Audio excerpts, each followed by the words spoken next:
ಓಂಕಾರ ಮೂರುವಾರಿ.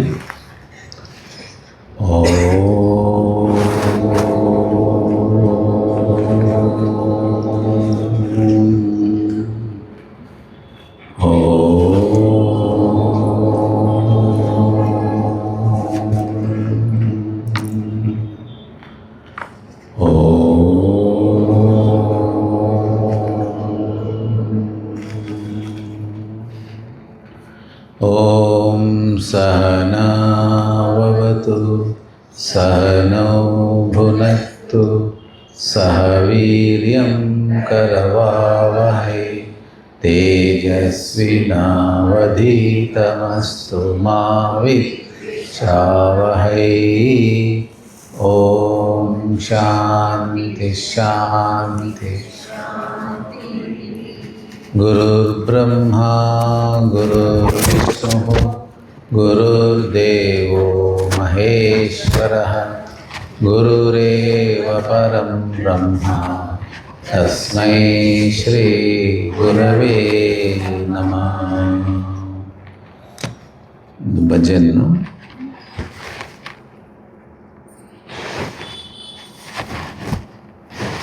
ಹತ್ತನೇ ರಾಮ್ ಭಜನ್. सीताराम कहो राधे श्याम कहो,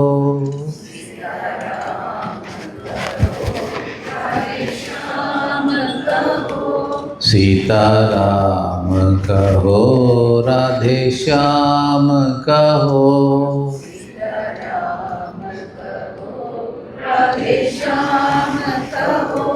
सीताराम कहो राधे श्याम कहो,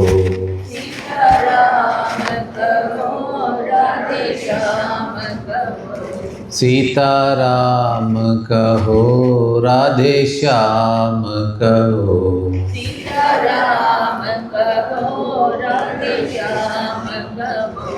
सीताराम बिना कोई प्यारा नहीं,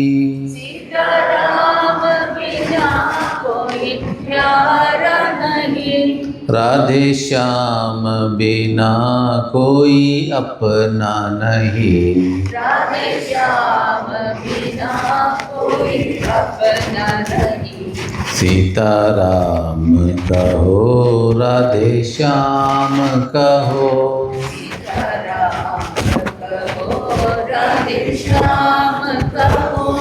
सीताराम कहो राधे श्याम कहो,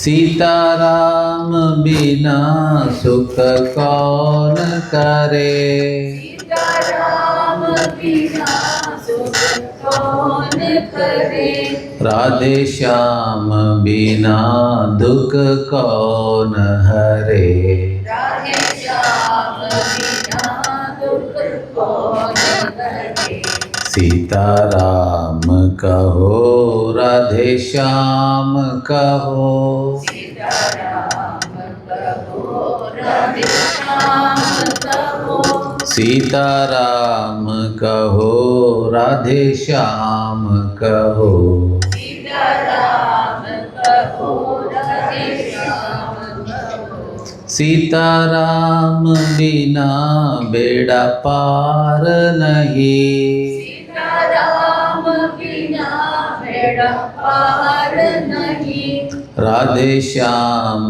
बिना उद्धार नहीं, राधे श्याम बिना उद्धार नहीं, सीताराम कहो राधे श्याम कहो, सीताराम कहो राधे श्याम कहो, सीताराम कहो राधे श्याम कहो, सीताराम कहो राधे श्याम कहो, सीताराम कहो राधे श्याम कहो, सीताराम कहो राधे श्याम कहो. नंदो श्री राम भजने. भज मन राम भज मन राम, भज मन राम भज मन राम भज मन राम भज मन राम भज मन राम पांडुरंग श्रीरंग भज मन राम पांडुरंग श्रीरंग भज मन राम पांडुरंग श्रीरंग भज मन राम पांडुरंग श्रीरंग भज मन राम भज मन केशव भज मन माधव भज मन केशव भज मन माधव भज मन राघव भज मन राम भज मन राघव भज मन राम पांडुरंग श्रीरंग भज मन राम पांडुरंग श्रीरंग भज मन राम भज मन गोविंद भज मन मुकुंद भज मन गोविंद भज मन मुकुंद भज मन आनंद भज मन राम भज मन आनंद भज मन राम पांडुरंग श्रीरंग भज मन राम पांडुरंग श्रीरंग भज मन राम भज मन रघुवर भज मन नटवर भज मन रघुवर भज मन नटवर भज मन श्रीधर भज मन राम भज मन श्रीधर भज मन राम पांडुरंग श्रीरंग भज मन राम पांडुरंग श्रीरंग भज मन राम पांडुरंग श्रीरंग भज मन राम पांडुरंग श्रीरंग भज मन राम ध्यान श्लोकಗಳು ओम पार्थाय भगवता नारायणेन स्वयं ग्रथितां पुराणमुनिना मध्ये महाभारतम् अमृतवर्षिणीं भगवतीम् अष्टादशाध्यायिनीम् अम्ब त्वामनुसन्दधामि भगवद्गीते भगवद्वेषिणीम् सर्वोपनिषदो गोपालनन्दनः पार्थो वत्स सुधीर्भोक्ता दुग्धं गीतामृतम् वसुदेवसुतं देवं कंसचाणूरमर्दनं देवकी परमानन्दं कृष्णं वन्दे जगद्गुरुं मूकं करोति वाचालं पङ्गुं लङ्घयते गिरिं यत्कृपातमहं वन्दे परमानन्दमाधवं यं ब्रह्मा वरुणेन्द्ररुद्र शृण्वन्ति दिव्यैस्तवैः वेदैसाङ्गपदक्रमोपनिषदैः गायन्ति यं सामगाः ध्यानावस्थिततस्तेन मनसा पश्यन्ति यं योगिनः यस्यान्तं न विदुःसुरासुरगणाः देवाय तस्मै नमः देवाय तस्मै नमः ನಿನ್ನೆ 3ನೇ ಅಧ್ಯಾಯದ ಶ್ಲೋಕಗಳನ್ನ ನೋಡ್ತಾ ಇದ್ವಿ ಕರ್ಮಯೋಗದ ವಿಚಾರ. ಈಗ 8ನೇ ಶ್ಲೋಕ ಮತ್ತು 9ನೇ ಶ್ಲೋಕ ಒಟ್ಟಿಗೆ ಹೇಳೋಣ. ಶ್ರೀ ಭಗವಾನುವಾಚ ಶ್ರೀ ಭಗವಾನುವಾಚ ನಿಯತಂ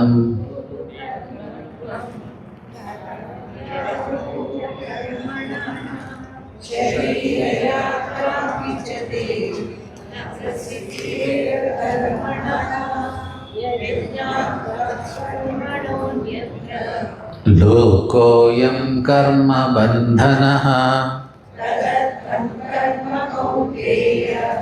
ಮುಕ್ತ ಸಂಗಃ ಸಮಾಚರ.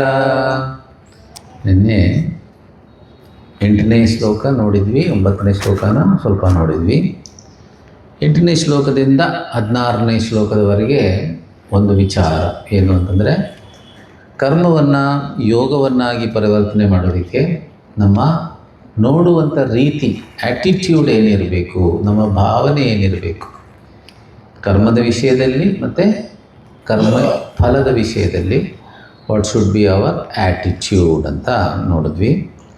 ಅದರಲ್ಲಿ ನಿನ್ನೆ 8ನೇ ಶ್ಲೋಕದಲ್ಲಿ ಶ್ರೀಕೃಷ್ಣ ಹೇಳ್ತಾನೆ, ಭಗವಂತ ಏನು ಕರ್ತವ್ಯವನ್ನು ಕೊಟ್ಟಿದ್ದಾನೋ ಅದನ್ನು ನೀನು ಅವನ ಆಜ್ಞೆ ಅಂತ ಪಾಲಿಸು.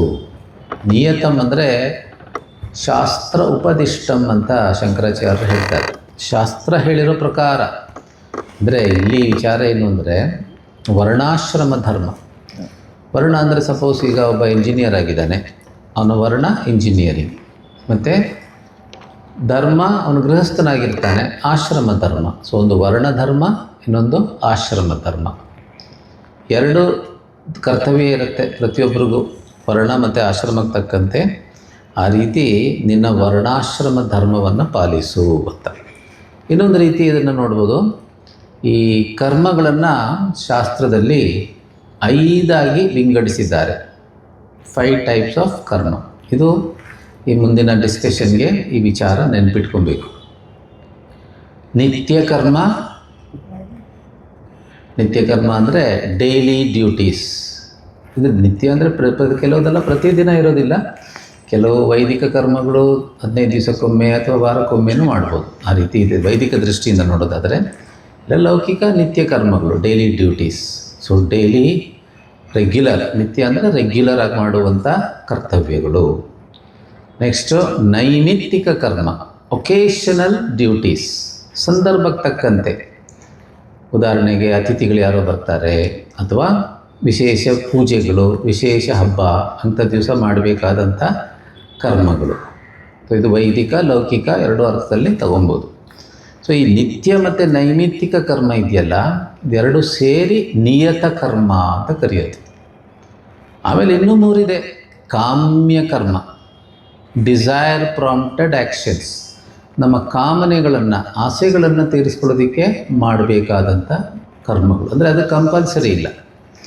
ನಿತ್ಯ ನೈಮಿತ್ತಿಕ ಕರ್ಮಗಳು ಕಂಪಲ್ಸರಿ ಎಲ್ಲರಿಗೂ, ಅಂದರೆ ಅವರವರ ವರ್ಣಾಶ್ರಮಕ್ಕೆ ತಕ್ಕಂತೆ. ಆದರೆ ಕಾಮ್ಯ ಕರ್ಮ ಅದು ಅವರವರ ಮನಸ್ಸಿಗೆ ತಕ್ಕಂತೆ. ಅವ್ರಿಗೇನು ಆಸೆ ಇದೆಯೋ, ಅವ್ರ ಮನಸ್ಸಲ್ಲಿ ಏನು ಬಯಕೆ ಇದೆಯೋ ಅದಕ್ಕೆ ತಕ್ಕಂತೆ ಕಾಮ್ಯ ಕರ್ಮಗಳು. ಕಾಮ್ಯ ಕರ್ಮ ಅಂದರೆ ಸಕಾಮ ಕರ್ಮ, ಡಿಸೈರ್ ಪ್ರಾಂಪ್ಟೆಡ್ ಆ್ಯಕ್ಷನ್ಸ್. ಆಮೇಲೆ ಇನ್ನೊಂದು ಪ್ರಾಯಶ್ಚಿತ್ತ ಕರ್ಮ ಅಂತಿದೆ. ಪ್ರಾಯಶ್ಚಿತ್ತ ಕರ್ಮ ಅಂದರೆ ನಾವೇನೋ ಮಾಡಬಾರದು ಮಾಡಿರ್ತೀವಿ, ಮಾಡಬಾರದು ಮಾಡಿದ್ರೆ ಏನಾಗುತ್ತೆ, ಆಗಬಾರದಾಗತ್ತೆ. ಹೌದಾ? ಯಾಕೆ ನಮ್ಮ ಲೈಫಲ್ಲಿ ಆಗಬಾರದಾಯಿತು? ಯಾಕಂದ್ರೆ ಮಾಡಬಾರದ್ದೇನೋ ಮಾಡಿದ್ದೀವಿ. ಯಾವಾಗ ಮಾಡಿದ್ದೀವೋ ಗೊತ್ತಿಲ್ಲ, ಯಾವಾಗಲೂ ಮಾಡಿದ್ದೀವಿ. ಅದರ ಫಲ ಬರುತ್ತೆ. ಸೊ ಅದು ದುಃಖದ ರೂಪದಲ್ಲಿ ಬರುತ್ತೆ. ಮಾಡಬಾರದು ಮಾಡಿದ್ರೆ ಅದು ಪಾಪ, ನಿಷಿದ್ಧ ಕರ್ಮ ಅಂತದಕ್ಕೆ. ನಿಷಿದ್ಧ ಅಂದರೆ ಪ್ರೊಹಿಬಿಟೆಡ್ ಬೈ ದಿಸ್ ಶಾಸ್ತ್ರ.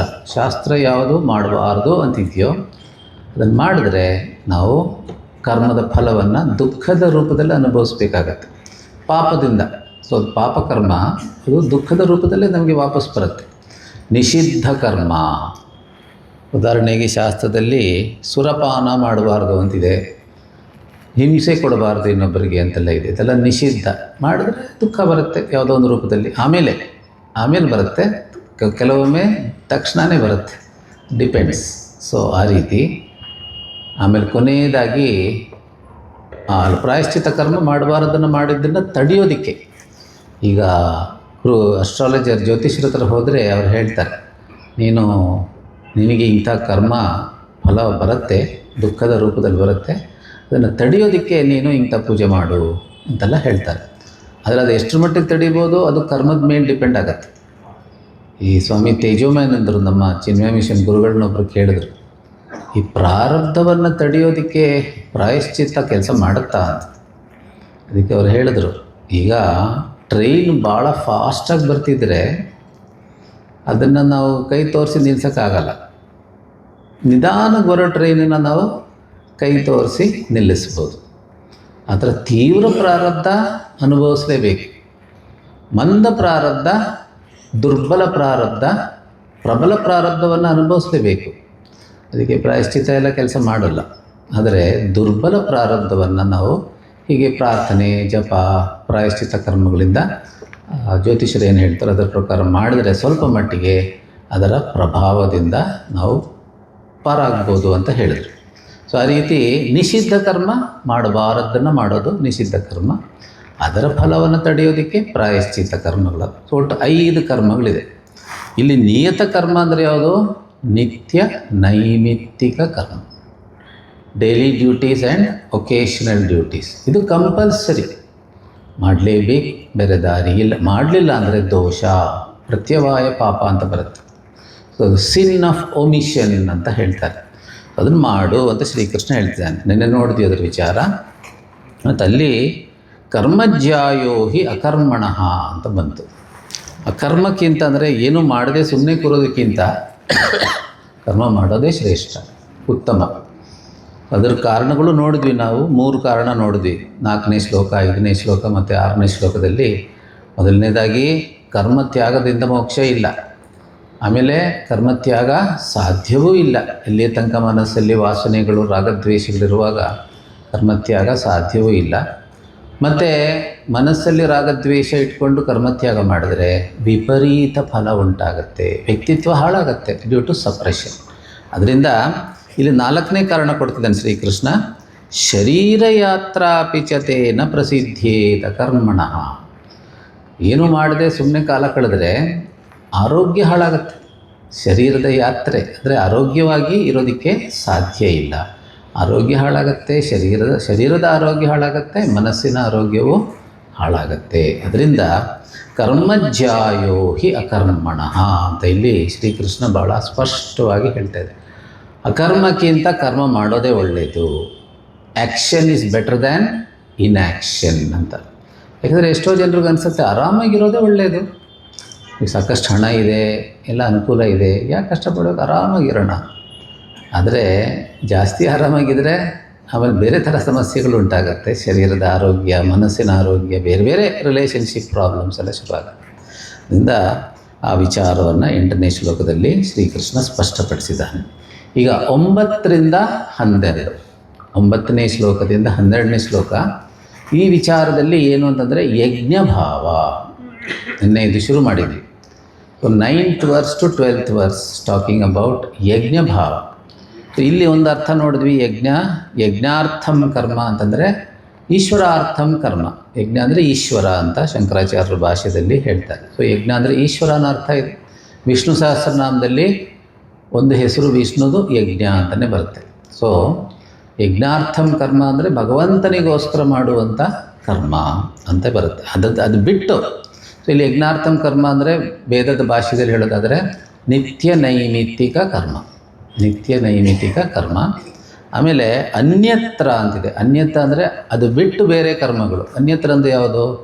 ಕಾಮ್ಯ, ನಿಷಿದ್ಧ, ಪ್ರಾಯಶ್ಚಿತ್ತ. ಅದು ಕರ್ಮ ಬಂಧನಕ್ಕೆ ಕಾರಣವಾಗುತ್ತೆ. ಸೊ ಯಜ್ಞಾರ್ಥಂ ಕರ್ಮ ಬಿಟ್ಟು ಬೇರೆ ಕರ್ಮಗಳು ಕರ್ಮ ಬಂಧನಕ್ಕೆ ಕಾರಣವಾಗುತ್ತೆ. ಅಂದರೆ ಮನಸ್ಸು ಚೆನ್ನಾಗಿರಲ್ಲ ಅಂತ ಅರ್ಥ. 2 ಅರ್ಥ ನೋಡಿದ್ವಿ ನಿನ್ನೆ. ಒಂದು, ಕರ್ಮದಲ್ಲಿ ಸುಖ ಇರೋದಿಲ್ಲ, ಮಾಡುವಾಗ ಖುಷಿ ಇರೋದಿಲ್ಲ. ಆಮೇಲೆ ಫಲದಿಂದ ಮನಸ್ಸಲ್ಲಿ ತಳಮಳ ಉಂಟಾಗತ್ತೆ. ಅದರಿಂದ ಫಲಮಶಾಶ್ವತಂ ಗತಿ ನಿರೋಧಕಂ ಅಂತ ರಮಣರು ಹೇಳ್ದಂಗೆ ಆ ಅನಿತ್ಯವಾದ ಕರ್ಮಫಲ ನಮ್ಮ ಬಂಧನಕ್ಕೆ ಕಾರಣವಾಗುತ್ತೆ ಅಂತ ಶ್ರೀಕೃಷ್ಣ ಇದೊಂದು ಭಾಳ ವಿಶೇಷವಾದಂಥ ಒಂದು ವಾಕ್ಯ. ಯಜ್ಞಾರ್ಥಾತ್ ಕರ್ಮಣೋ ಅನ್ಯತ್ರ ಲೋಕೋಯಂ ಕರ್ಮಬಂಧನ. ಇಲ್ಲಿ ಲೋಕ ಅಂತಂದರೆ ಮನುಷ್ಯರು, ಜನ. ಆಮೇಲೆ ಅದರಿಂದ ತದರ್ಥಂ ಅಂದರೆ ಈಶ್ವರ ಆರಾಧನಾರ್ಥಂ ಕರ್ಮ ಕೌಂತೆಯ ಮುಕ್ತ ಸಂಘ ಸಮಾಚಾರ. ಕರ್ಮವನ್ನು ಮಾಡು, ಸಮಾಚಾರ ಅಂದರೆ ಚೆನ್ನಾಗಿ ಮಾಡು. ಸಮಾಚಾರ ಅಂದರೆ ಸಮ್ಯಕ್ ಆಚಾರ. ಏನು ಮಾಡಿದ್ರೂ ಕೂಡ ಚೆನ್ನಾಗಿ ಮಾಡಬೇಕು. ಅಂದರೆ ಇಲ್ಲಿ ಚೆನ್ನಾಗಿ ಮಾಡೋದಂದ್ರೆ ಏನು? ಎಫಿಷಿಯನ್ಸಿ ಮಾತ್ರ ಅಲ್ಲ. ಒಬ್ಬ ಕಳ್ಳನು ಎಫಿಷಿಯೆಂಟಾಗಿ ಕಳ್ತನ ಮಾಡಿದ್ರೆ ಅದನ್ನು ಕರ್ಮಯೋಗ ಅಂತ ಕೇಳೋಕ್ಕಾಗತ್ತಾ? ಕೊಲೆ ಮಾಡೋನು ಎಫಿಷಿಯೆಂಟಾಗಿ ಕೊಲೆ ಮಾಡಿದ್ರೆ, ಮೋಸ ಮಾಡೋನು ಎಫಿಷಿಯೆಂಟಾಗಿ ಮೋಸ ಮಾಡಿದ್ರೆ, ಈಗ ಒಸಾಮಾ ಬಿನ್ ಲೇಡನ್ 2 ಬಿಲ್ಡಿಂಗ್ ಹೊಡೆದಾಕಿದ್ನಲ್ಲ, ಭಾಳ ಎಫಿಷಿಯೆಂಟ್. ಅದನ್ನು ಕರ್ಮಯೋಗ ಅಂತ ಕರೆಯೋಕ್ಕಾಗತ್ತಾ? ಇಲ್ಲ. ಅಂದರೆ ಸಮಾಚಾರ ಅಂದರೆ ಯಾವ ರೀತಿ ಮಾಡಬೇಕು ಅಂದರೆ ಸಮ್ಯಕ್ ಅಂದರೆ ಚೆನ್ನಾಗಿ ಒಂದು ಮನಸ್ಸಿಟ್ಟು ಮಾಡಬೇಕು, ಸಂಪೂರ್ಣ ಏಕಾಗ್ರತೆಯಿಂದ ಮಾಡಬೇಕು. ಭವಿಷ್ಯದ ಬಗ್ಗೆ ಚಿಂತೆ ಮಾಡದೆ, ಭೂತಕಾಲದ ಬಗ್ಗೆನೂ ಕೊರಗದೆ ವರ್ತಮಾನದಲ್ಲಿದ್ದುಕೊಂಡು ಕರ್ಮವನ್ನು ಮಾಡಬೇಕು ಅಂತ ಅರ್ಥ. ಮತ್ತು ಯಾವ ಭಾವನೆಯಿಂದ ಮಾಡಬೇಕು ಅಂದರೆ ಇಲ್ಲಿ ಅದರಿಂದ ಏನು ಒಂದು ಅನಿತ್ಯ ಫಲ ಬರುತ್ತೆ ಅದು ಮುಖ್ಯ ಅಲ್ಲ, ನನ್ನ ಆಂತರಿಕ ಬೆಳವಣಿಗೆ ಮುಖ್ಯ. ಈ ಪಾಯಿಂಟ್ನ ನಾವು ನೆನ್ಪಿಟ್ಕೊಬೇಕು. ಈ ಕರ್ಮ ಯಾವುದೋ ಒಂದು ಫಲ ಕೊಡುತ್ತೆ. ಒಬ್ಬ ಆಫೀಸಲ್ಲಿ ಕೆಲಸ ಮಾಡ್ತಿದ್ದಾನೆ ಅಂತ ಇಟ್ಕೊಳ್ಳೋಣ, ಅವನಿಗೆ 50,000 ಸ್ಯಾಲ್ರಿ ಇದೆ ಅಂತ ಇಟ್ಕೊಳ್ಳೋಣ. ಸೊ 50,000 ಸ್ಯಾಲ್ರಿಗೋಸ್ಕರ ಕರ್ಮ ಮಾಡಿದ್ರೆ 50,000 ಸಿಗುತ್ತೆ, ಆದರೆ ಅದು ಬೇಗ ಖರ್ಚಾಗ್ಬಿಡುತ್ತೆ. ಮತ್ತೆ 50,000 ಬೇಕಾಗತ್ತೆ, ಸಾಲ ಮಾಡಬೇಕಾಗತ್ತೆ, ಮತ್ತೆ ಬೇಕಾಗತ್ತೆ ಹಣ. ಆದರೆ ಅವನಿಗೆ 50,000 ಅನ್ನೋದು ಸೆಕೆಂಡ್ರಿ ರಿಸಲ್ಟ್, ಅವಾಂತರ ಫಲ. ಈಗೊಂದು ಮಾವಿನ ಮರ ಇದ್ದರೆ ನಮ್ಮ ತೋಟದಲ್ಲಿ, ಅದರ ಮುಖ್ಯ ಫಲ ಯಾವುದು? ಮಾವಿನ ಹಣ್ಣು. ಅವಾಂತರ ಫಲ ಅದು ನೆರಳು ಕೊಡುತ್ತೆ. ಸೊ ಮುಖ್ಯ ಫಲ ಮಾವಿನ ಹಣ್ಣು, ಅವಾಂತರ ಫಲ ಸೆಕೆಂಡ್ರಿ ರಿಸಲ್ಟ್ ಏನು? ಬೆನಿಫಿಟ್ ಈಸ್ ನೆರಳು, ಶೇಡ್ ಕೊಡುತ್ತೆ. ಅದೇ ಥರ ಕರ್ಮದ ಮುಖ್ಯ ಫಲ ಹೇಗಿರಬೇಕು ಅಂದರೆ ಚಿತ್ತಶುದ್ಧಿ, ಇನ್ನರ್ ಗ್ರೋತ್. ಸೊ ಈ ಕರ್ಮದಿಂದ 2 ಥರ ಬೆನಿಫಿಟ್ ಇದೆ. ಒಂದು ಇನ್ನರ್ ಗ್ರೋತ್, ಇಲ್ಲ ಔಟರ್ ಬೆನಿಫಿಟ್ಸ್. ಹೊರಗಡೆ ಎಕ್ಸ್ಟರ್ನಲ್ ಗ್ರೋತ್ ಆಗುತ್ತೆ, ಸ್ಯಾಲ್ರಿ ಅಥವಾ ಇನ್ನೇನಾದ್ರು ಹೆಸರು, ಕೀರ್ತಿ, ಅವಾರ್ಡ್ ಬರುತ್ತೆ, ಬೇಕಾದರೆ ಬೇರೆ ಬೇರೆ ಥರ ಪುಣ್ಯನೂ ಬರ್ಬೋದು, ಅದೆಲ್ಲ ಕೂಡ ಎಕ್ಸ್ಟರ್ನಲ್ ಬೆನಿಫಿಟ್ಸ್. ಆದರೆ ಇನ್ನರ್ ಗ್ರೋತ್ಗೋಸ್ಕರ ಕರ್ಮ ಮಾಡೋದಿದೆಯಲ್ಲ, ಆಂತರಿಕ ಬೆಳವಣಿಗೆಗೋಸ್ಕರ ಕರ್ಮ ಮಾಡಿ, ಇನ್ನರ್ ಎಕ್ಸ್ಪ್ಯಾನ್ಷನ್ಗೋಸ್ಕರ ಕೆಲಸ ಮಾಡೋದಿದೆಯಲ್ಲ, ದ್ಯಾಟ್ ಈಸ್ ಯೋಗ. ಸೊ ನಮ್ಮ ಭಾವನೆ ಹೇಗಿದೆ? ನನಗೆ 50,000 ಮುಖ್ಯನೋ ಅಥವಾ ಆ ಕರ್ಮದ ಮೂಲಕ ನನ್ನಲ್ಲಿ ಆಂತರಿಕ ಬೆಳವಣಿಗೆ ಆಗೋದು ಮುಖ್ಯನೋ? ಇದು ಪಾಯಿಂಟ್ ಇರುತ್ತೆ. ಸೊ ಈ ಆಂತರಿಕ ಬೆಳವಣಿಗೆ ಮುಖ್ಯ. 50,000 ಸ್ಯಾಲ್ರಿ ಬೇಡ ಅಂತ ಹೇಳೋದು ಬೇಡ, ಅದು ಪ್ರಸಾದ ರೂಪದಲ್ಲಿ ತೊಗೊಬೋದು. ಬಟ್ ಮುಖ್ಯ ಯಾವುದು? Through the action I should evolve spiritually. ಸಣ್ಣ ಆ್ಯಕ್ಷನ್ನೇ ಇರ್ಬೋದು, ದೇವಸ್ಥಾನದಲ್ಲಿ ಕಸ ಗುಡಿಸೋದು, ಮನೆಯಲ್ಲೇ ಕಸ ಗುಡಿಸೋದಿರ್ಬೋದು, ಯಾವುದೇ ಸಣ್ಣ ಕ್ರಿಯೆ ಆದರೂ ಕೂಡ ಅದನ್ನು ನಾವು ಯಾವ ಭಾವನೆಯಿಂದ ಮಾಡ್ತೀವಿ, ಅದರಿಂದ ನಮ್ಮಲ್ಲಿ ಆಂತರಿಕ ಬೆಳವಣಿಗೆ, ಇನ್ನರ್ ಗ್ರೋತ್. ಸೊ ಹ್ಯೂಮನ್ ಲೈಫಲ್ಲಿ what is most important is inner evolution, inner growth. ಅದು ನಮ್ಮ ಕೈಲಿದೆ. ಅದು ಮೊದಲು ಕರ್ಮದಿಂದಲೇ ಆಗಬೇಕು, ಆಮೇಲೆ ಜ್ಞಾನಾಭ್ಯಾಸ, ಅದೆಲ್ಲ ಆಮೇಲೆ. ಆದರೆ ಆ ಜ್ಞಾನಾಭ್ಯಾಸಕ್ಕೆ ನಮಗೆ ಅರ್ಹತೆ ಬರಬೇಕಾದ್ರೆ ಇನ್ನರ್ ಗ್ರೋತ್ ಆಗಬೇಕಲ್ಲ, ಚಿತ್ತಶುದ್ಧಿ ಆಗಬೇಕಲ್ಲ, ಚಿತ್ತ ಏಕಾಗ್ರತೆ ಬರಬೇಕಲ್ಲ, ಆವಾಗ ತಾನೇ ನಮಗೆ ಜ್ಞಾನಕ್ಕೆ ಯೋಗ್ಯತೆ ಬರೋದು. ಜ್ಞಾನಯೋಗ್ಯತಾ ಪ್ರಾಪ್ತಿ is the first stage of spiritual life. ಅದಕ್ಕೆ ಕರ್ಮಯೋಗವೇ ಸಾಧನೆ. ಉಪಾಸನೆಯನ್ನು ಅದರಲ್ಲಿ ಸೇರಿಸ್ಕೊಬೇಕು. ಉಪಾಸನೆ ಕೂಡ ಕರ್ಮವೇ, ಮಾನಸಿಕ ಕರ್ಮ. ಅದರಿಂದ ಇಲ್ಲಿ ಶ್ರೀಕೃಷ್ಣ ಹೇಳ್ತಿದ್ದಾನೆ, ಮುಕ್ತ ಸಂಘ. ಮುಕ್ತ ಸಂಘ ಅಂದರೆ ಇವಾಗ ನಾನು ಹೇಳಿದ್ದು ಅದು ಸಮಾಚಾರ. ಮುಕ್ತ ಸಂಘ ಅಂದ್ರೇನು? ನಾನು ಮಾಡ್ತಿರೋ ಕರ್ಮದ ಏನೊಂದು ಭೌತಿಕ ಫಲ ಇದೆ, ಅನಿತ್ಯ ಫಲ ಇದೆ, ಅದು ನನಗೆ ಮುಖ್ಯ ಅಲ್ಲ. ಅದು ಬರುತ್ತೆ ಹೋಗುತ್ತೆ. ನಾನು ಮಾಡ್ತಿರೋದು ನನ್ನ ಆಂತರಿಕ ಬೆಳವಣಿಗೆಗೋಸ್ಕರ, ಇನ್ನರ್ ಗ್ರೋತ್. ಅದು lasting, it will last whole life. ಮುಂದಿನ ಜನ್ಮಕ್ಕೂ ಉಪಯೋಗ ಆಗುತ್ತೆ ಇದ್ದರೆ ಇನ್ನೊಂದು. ಸೊ ಆ ರೀತಿ ಕರ್ಮ ಮಾಡಿದ್ರೆ ಅವನಿಗೆ ಹೆಸರು ಯೋಗಿ ಅಂತ, ಅವನು ಕರ್ಮಯೋಗಿ. What is your attitude in work? Are you giving more importance to inner growth through that action or some external benefit? ಹೊರಗಿನ ಏನೋ ಬೆನಿಫಿಟ್ಗೋಸ್ಕರ ಕರ್ಮ ಮಾಡಿದ್ರೆ ಅದು ಬರೀ ಕರ್ಮ, ಸಕಾಮ ಕರ್ಮ. ಅವನಿಗೆ ಯೋಗಿ ಅನ್ನಲ್ಲ, ಅವನ್ನ ಕರೆಯೋದು ಕರ್ಮಿ ಅಂತ. ಆದರೆ ಆಂತರಿಕ ಬೆಳವಣಿಗೆಗೋಸ್ಕರ ಈಶ್ವರಾರ್ಪಣ ಬುದ್ಧಿಯಿಂದ, ಸೇವಾ ಮನೋಭಾವದಿಂದ, ಯಜ್ಞ ಭಾವನೆಯಿಂದ ನಾವು ಕರ್ಮವನ್ನು ಮಾಡಿದರೆ ಆವಾಗ ಅದು ಯೋಗ ಆಗತ್ತೆ. ಅದನ್ನು ಆ ಕರ್ಮ ಯಜ್ಞನೇ ಆಗಿಬಿಡುತ್ತೆ. ಕರ್ಮ ಈಸ್ ಕನ್ವರ್ಟೆಡ್ ಇಂಟು ಎ ಯಜ್ಞ ಅಂತ ನಾವು ನಿನ್ನೆ ಜಸ್ಟ್ ಶುರು ಮಾಡಿದ್ವಿ ಈ ವಿಚಾರ. ಈಗ ಇನ್ನೊಂದು ಮುಂದಕ್ಕೆ ಹೋಗೋಣ, ಅದೇ ವಿಚಾರ ಮುಂದಕ್ಕೆ ಹೋಗೋಣ. ಸಹ ಯಜ್ಞ ಪ್ರಜಾ ಸೃಷ್ಟ್ವಾ ಪುರೋವಾಚ ಪ್ರಜಾಪತಿ ಅನೇನ ಪ್ರಸವಿಷ್ಯಧ್ವಂ ಏಷವೋಸ್ತ್ವಿಷ್ಟ ಕಾಮಧುಕ್ ಸಹ ಯಜ್ಞ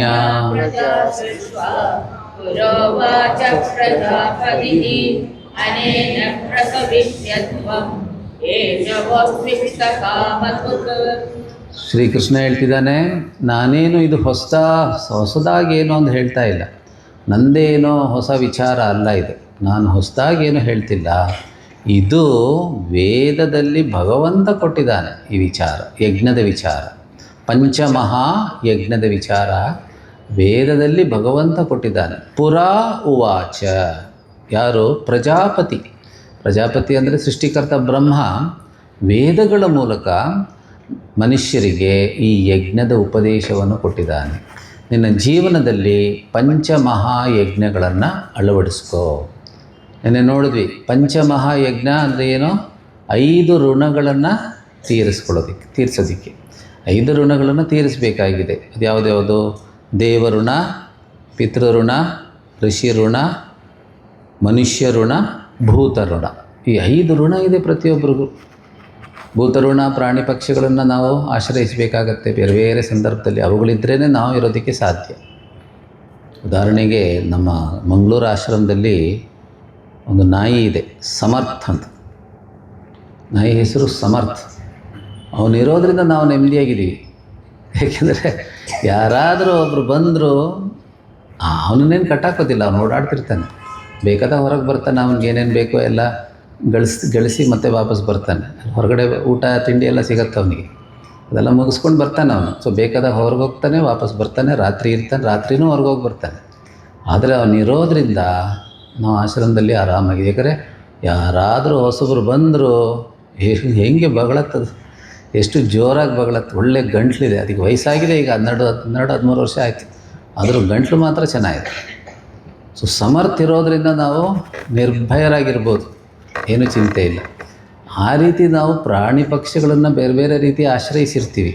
ಸೊ ಭೂತಋಣ, ಪ್ರಾಣಿ ಪಕ್ಷಿ ಗಿಡ ಮರಗಳನ್ನು ಆಶ್ರಯಿಸಿರ್ತೀವಿ. ಮನುಷ್ಯ ಋಣ, ಮನುಷ್ಯರಿಲ್ಲದೆ ನಾವು ಇರೋದಕ್ಕೆ, ಉದಾಹರಣೆಗೆ ಈ ಮೈಕ್ ಇರೋದರಿಂದ ನಾವು ಈ ಕಾರ್ಯಕ್ರಮ ಮಾಡೋದಕ್ಕೆ ಸಾಧ್ಯವಾಗುತ್ತೆ, ಹಿಂದುಗಡೆ ಇರೋವ್ರಿಗೂ ಕೇಳಿಸುತ್ತೆ. ಇನ್ನು ಯಾರು ಕಂಡುಹಿಡಿದಿದ್ದು ಇದೆಲ್ಲ ಕೂಡ ಯಾರೋ ಸೈಂಟಿಸ್ಟ್ ಕಂಡುಹಿಡಿದಿದ್ದಾರೆ. ಎಲೆಕ್ಟ್ರಿಸಿಟಿ, ಅದಕ್ಕೆ ಸಂಬಂಧಪಟ್ಟಂಥ ಈ ಉಪಕರಣಗಳೆಲ್ಲ ಯಾರ್ಯಾರೋ ತಪಸ್ಸು ಮಾಡಿ ಕಂಡುಹಿಡಿದಿದ್ದಾರೆ. ಅವರ ತಪಸ್ಸಿನ ಫಲವನ್ನು ನಾವು ಅನುಭವಿಸ್ತಾ ಇದ್ದೀವಲ್ಲ, ಎಷ್ಟೆಷ್ಟು ಜನರ ತಪಸ್ಸಿನ ಫಲವನ್ನು ನಾವು ಅನುಭವಿಸ್ತಾ ಇದ್ದೀವಿ. ಸೊ ಅದು ಋಣ ಇದೆ, ಮನುಷ್ಯ ಋಣ. ಆ ರೀತಿ ಋಷಿ ಋಣ, ಭಗವದ್ಗೀತೆ, ವೇದ ಇತ್ಯಾದಿ ಗ್ರಂಥಗಳು, ಎಷ್ಟೊಂದು ಶಂಕರಾಚಾರ್ಯರದ್ದು ಬೇರೆ ಬೇರೆ ಆಚಾರ್ಯರದ್ದು ಗ್ರಂಥಗಳನ್ನು ನಾವು ಓದಿ ಪ್ರಯೋಜನ ಪಡ್ಕೊತೀವಿ. ಜೀವನದಲ್ಲಿ ನನಗೆ ಶಾಂತಿ, ಶಕ್ತಿ, ನೆಮ್ಮದಿ ಸಿಗತ್ತೆ. ಸೊ ಋಷಿ ಋಣ. ಆಮೇಲೆ ದೇವಋಣ, ದೇವತೆಗಳು ನಮಗೆ ಬೇರೆ ಬೇರೆ ರೀತಿ ಅನುಗ್ರಹ ಮಾಡುತ್ತೆ. ಭಗವಂತ ನಮಗೆ ಯಾವಾಗಲೂ ಕೊಡ್ತಾನೇ ಇದ್ದಾನೆ. ನಿನ್ನೆ ಗುರುದೇವದೊಂದು ವಾಕ್ಯ ಹೇಳಿದ್ನಲ್ಲ, ಅದು ಯಾವಾಗಲೂ ನೆನ್ಪಿಟ್ಕೊಬೇಕು.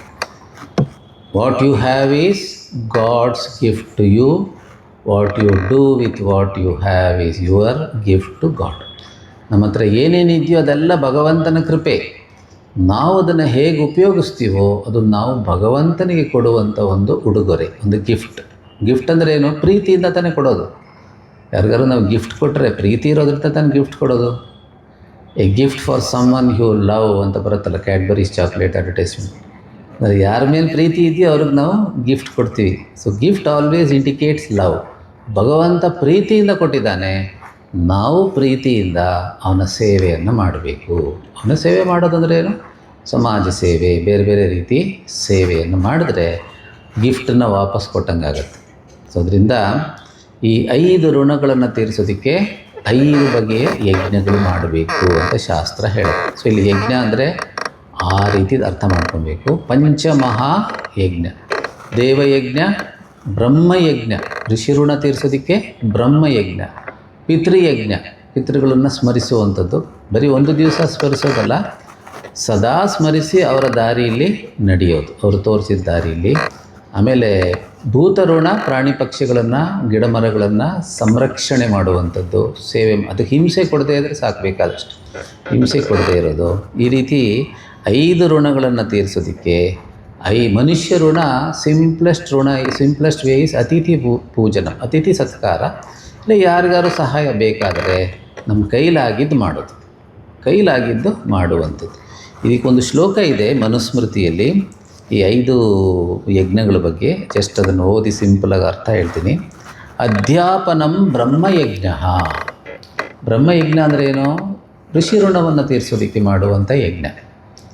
So ಬ್ರಹ್ಮಯಜ್ಞ is ಅಧ್ಯಾಪನಂ. ಅಧ್ಯಾಪನಂ ಅಂದರೆ ಆ ಶಾಸ್ತ್ರದಲ್ಲಿರೋ ವಿಚಾರಗಳನ್ನು ಬೇರೆಯವ್ರ ಜೊತೆ ಹಂಚಿಕೊಳ್ಳೋದು. ಟೀಚಿಂಗ್ ದ ಶಾಸ್ತ್ರ. ಅದು ಸ್ಟಡಿ ಗ್ರೂಪ್ ಮೂಲಕ ಇರ್ಬೋದು, ಯಾವುದೇ ರೀತಿ ಇರ್ಬೋದು, ಪ್ರವಚನಗಳ ಮೂಲಕ ಇರ್ಬೋದು, ಪುಸ್ತಕ ಬರೆಯೋದ್ರ ರೂಪದಲ್ಲಿರ್ಬೋದು. ಆ ಶಾಸ್ತ್ರ ವಿಚಾರವನ್ನು ವೇದಗಳು, ಉಪನಿಷತ್ತು, ಭಗವದ್ಗೀತೆಗಳು, ಇದರಲ್ಲಿ ಭಗವದ್ಗೀತೆ ಅಥವಾ ಬೇರೆ ಬೇರೆ ಗೀತೆಗಳು, ಶ್ರೀಮದ್ ಭಾಗವತ ಇತ್ಯಾದಿ ಗ್ರಂಥಗಳನ್ನು ನಾವು ಓದಬೇಕು, ಬೇರೆಯವ್ರ ಜೊತೆ ಅದನ್ನು ಹಂಚ್ಕೊಬೇಕು. ಭಾಳ ದೊಡ್ಡ ಸೇವೆ, ಭಾಳ ದೊಡ್ಡ ಸೇವೆ ಅದು. ಸೊ ಅದು ಬ್ರಹ್ಮಯಜ್ಞ. ಅಧ್ಯಾಪನಂ ಬ್ರಹ್ಮಯಜ್ಞ. ಪಿತೃಯಜ್ಞಸ್ತು ತರ್ಪಣಂ. ಸೊ ವರ್ಷಕ್ಕೊಮ್ಮೆ ತರ್ಪಣಂ ಸರಿ. ತರ್ಪಣಂ ಅಂದರೆ ಆ್ಯಕ್ಚುಲಿ ತೃಪ್ತಿಪಡಿಸೋದು. ತರ್ಪಣಂ ಮೀನ್ಸ್ ಟು ಸ್ಯಾಟಿಸ್ಫೈ. ಸೊ ಪಿತೃಗಳನ್ನು ತೃಪ್ತಿಪಡಿಸೋದು ಹೇಗೆ? ಅವ್ರು ಏನು ದಾರಿ ತೋರಿಸಿದಾರೋ ಆ ದಾರಿಯಲ್ಲಿ ನಡೆಯೋದು.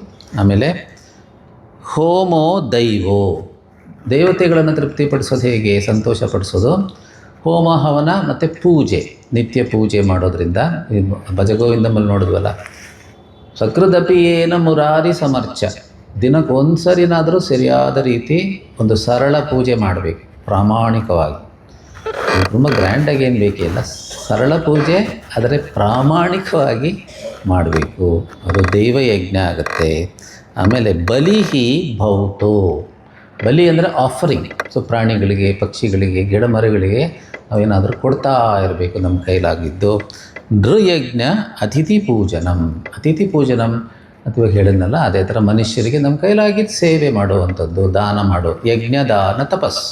ಒಟ್ಟಿನಲ್ಲಿ ಹೇಳೋದಾದರೆ 18ನೇ ಅಧ್ಯಾಯದಲ್ಲಿ ಶ್ರೀಕೃಷ್ಣ ಹೇಳಿದ್ದಾನೆ, ಯಜ್ಞ, ದಾನ, ತಪಸ್ ಇದು 3 ಬಿಡಬಾರ್ದು. ಯಾರು ಕೂಡ ಇದನ್ನು ಬಿಡಬಾರ್ದು. ಯಾಕೆ? ಯಜ್ಞೋ ದಾನಂ ತಪಶ್ಚೈವ ಪಾವನಾನಿ ಮನೀಷಿಣಾಂ.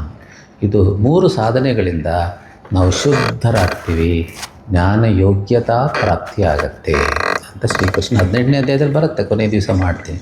ಸೊ ಆ ರೀತಿ ಶ್ರೀಕೃಷ್ಣ ಹೇಳ್ತಿದ್ದಾನೆ. ಇದು ನಾನೇನು ಹೊಸ ಹೇಳ್ತಾ ಇದ್ದಿಲ್ಲ, ವೇದದಲ್ಲಿದೆ. ವೇದದಲ್ಲೇ ನಾನು ಹೇಳಾಗಿದೆ. ಇದನ್ನು ಭಗವಂತ ಕೊಟ್ಟಿದ್ದಾನೆ ವಿಚಾರ. ಅನೇನ ಅಂದರೆ ಯಜ್ಞೇನ, ಈ ಪಂಚಮಹಾಯಜ್ಞಗಳ ಮೂಲಕ ಪ್ರಸವಿಷ್ಯಧ್ವಂ. ಪ್ರಸವ ಅಂದರೆ ಸಮೃದ್ಧಿ, ಉತ್ಪತ್ತಿ. ಪ್ರಸವ ಅಂದರೆ ಉತ್ಪತ್ತಿ, ಸಮೃದ್ಧಿ ಉಂಟಾಗತ್ತೆ. ಮತ್ತು ಇಲ್ಲೊಂದು ಪಾಯಿಂಟ್ ಏನು ಅಂದರೆ, ಈ ಪಂಚಮಹಾಯಜ್ಞಗಳಿಂದ ಅಂದರೆ ಅಥವಾ ಈಶ್ವರಾರ್ಪಿತ ಕರ್ಮದಿಂದ ಒಂದು ನಮ್ಮ ಚಿತ್ತಶುದ್ಧಿ ಆಗತ್ತೆ, ಅದು ಮುಖ್ಯ ಫಲ. ಅದಲ್ಲದೆ ಭೌತಿಕವಾದ ಲಾಭವೂ ಇದೆ. ಭೌತಿಕವಾದ ಲಾಭವೂ ಇದೆ, ಅರ್ಥಕಾಮ ಪ್ರಾಪ್ತಿನೂ ಆಗುತ್ತೆ. ಧರ್ಮಾರ್ಥಕಾಮ ಅದಕ್ಕೆ ಶ್ರೀಕೃಷ್ಣ ಹೇಳ್ತಾನೆ ಇಲ್ಲಿ, ಇಷ್ಟಕಾಮ ದುಃಖ.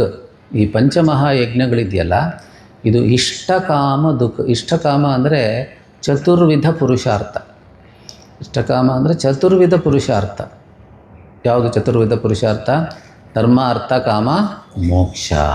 ಇದು 4 ನಾವು ಈ ಪಂಚಮಹಾಯಜ್ಞಗಳನ್ನು ನಮ್ಮ ಜೀವನದಲ್ಲಿ ಅಳವಡಿಸೋದ್ರಿಂದ ನಮಗೆ ಪ್ರಾಪ್ತಿ ಆಗುತ್ತೆ. 4 ಸಿಗುತ್ತೆ. All the 4 benefits we get. So ಇಷ್ಟ ಕಾಮ ದುಃಖ ಅಂದರೆ ಕೊಡತ್ತೆ ಅಂತ. ಇದು ಕಾಮಧೇನು ಇದ್ದಂಗೆ ಈ ಯಜ್ಞ ಭಾವನೆ. ಗುರುದೇವ್ ಹೇಳ್ತಾ ಇದ್ದಾರೆ, live your life in the yajna spirit. ಇದು ಇನ್ಸ್ಟ್ರಕ್ಷನ್, ವೆರಿ ಕ್ಲಿಯರ್ ಇನ್ಸ್ಟ್ರಕ್ಷನ್. ಇಡೀ ಜೀವನ ಯಜ್ಞ ಭಾವನೆಯಲ್ಲಿ ಕಳಿಬೇಕು. ಆಗ ಎಲ್ಲ ಸಿಗತ್ತೆ. ಧರ್ಮಾರ್ಥ ಕಾಮ ಮೋಕ್ಷ 3. ಅಭ್ಯುದಯ, ನಿಶ್ರೇಯಸ್. ಅಭ್ಯುದಯ ಅಂದರೆ ಮೆಟೀರಿಯಲ್ ಪ್ರಾಸ್ಪೆರಿಟಿ, ಭೌತಿಕವಾಗಿ ನಮ್ಮ ಬೆಳವಣಿಗೆ ಆಗುತ್ತೆ. ನಿಶ್ರೇಯಸ್ ಅಂದರೆ ಆಧ್ಯಾತ್ಮಿಕ ಬೆಳವಣಿಗೆ, ಇನ್ನರ್ ಗ್ರೋತ್, ಎಕ್ಸ್ಟರ್ನಲ್ ಗ್ರೋತ್ ಎರಡೂ ಇರುತ್ತೆ. ಉದಾಹರಣೆಗೆ ಒಂದು ಕಂಪ್ನಿಯಲ್ಲಿ ಒಂದು 200-300 ಜನ ಇದ್ದಾರೆ ಅಂತ ಇಟ್ಕೊಳ್ಳೋಣ.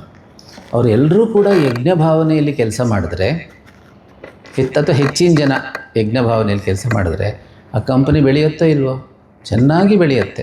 ಸೊ ಅವ್ರಿಗೆಲ್ಲ ಸಿಗುತ್ತೆ. ಅದರಿಂದ ಯಜ್ಞ ಭಾವನೆಯಲ್ಲಿ ಕೆಲಸ ಮಾಡೋದ್ರಿಂದ ಆಂತರಿಕ ಬೆಳವಣಿಗೆಯೂ ಆಗುತ್ತೆ. ಕಂಪನಿ ಬೆಳೆಯೋದ್ರಿಂದ ಅವರಿಗೆ ಪ್ರಾಫಿಟ್ಸು ಚೆನ್ನಾಗಿರುತ್ತೆ, ಬೋನಸ್ಸು ಸಿಗುತ್ತೆ, ಸ್ಯಾಲ್ರಿನೂ ಸಿಗುತ್ತೆ, ಮತ್ತು ಅವರ ಆರೋಗ್ಯನೂ ಚೆನ್ನಾಗಿರುತ್ತೆ. ಯಾಕಂದರೆ ಖುಷಿಯಲ್ಲಿ ಕೆಲಸ ಮಾಡ್ತಾರೆ. ಸೊ ಆಲ್ರೌಂಡ್ ಬೆನಿಫಿಟ್ ಇದೆ ಯಜ್ಞ ಭಾವನೆಯಿಂದ. ಬರೀ ಮೋಕ್ಷ ಮಾರ್ಗದಲ್ಲಿ ಮುಂದೆ ಹೋಗೋದು ಮಾತ್ರ ಅಲ್ಲ, ಅಭ್ಯುದಯನೂ ಉಂಟಾಗತ್ತೆ. Material progress is also there, spiritual progress is also there. ಅದನ್ನು ಹೇಳ್ತಾ ಇದೆ. ಇಷ್ಟಕಾಮ ದುಃಖ, ಇದು ನಿನ್ನ ಎಲ್ಲ ಕಾಮನೆಗಳನ್ನು ತೀರಿಸುವ ಕಾಮಧೇನು ಇದ್ದಂಗೆ ಈ ಯಜ್ಞ ಭಾವನೆ ಅಂತ ಹೇಳ್ತಿದ್ದಾನೆ. ಈಗ ಮುಂದಿನ 2 ಶ್ಲೋಕದಲ್ಲಿ ಆ ಇಷ್ಟಕಾಮಧುಕ್ ಅನ್ನೋದಕ್ಕೆ ವಿವರಣೆ ಕೊಡ್ತಾನೆ. ಮುಂದಿನ ಶ್ಲೋಕದಲ್ಲಿ 2 ಶ್ಲೋಕದಲ್ಲಿ ಇಷ್ಟಕಾಮಧುಕ್ ಅಂತ ಬಂತಲ್ಲ, ಅದಕ್ಕೆ ವಿವರಣೆ ಕೊಡು. ಅಂದರೆ 2 ಪ್ರಯೋಜನ, ಶ್ರೇಯಸ್ಸು ಸಿಗತ್ತೆ, ಪ್ರೇಯಸ್ಸು ಸಿಗತ್ತೆ. ಮೆಟೀರಿಯಲ್ ಬೆನಿಫಿಟ್ಸು ಇದೆ ಮತ್ತು ಸ್ಪಿರಿಚುವಲ್ ಬೆನಿಫಿಟ್ಸು ಇದೆ.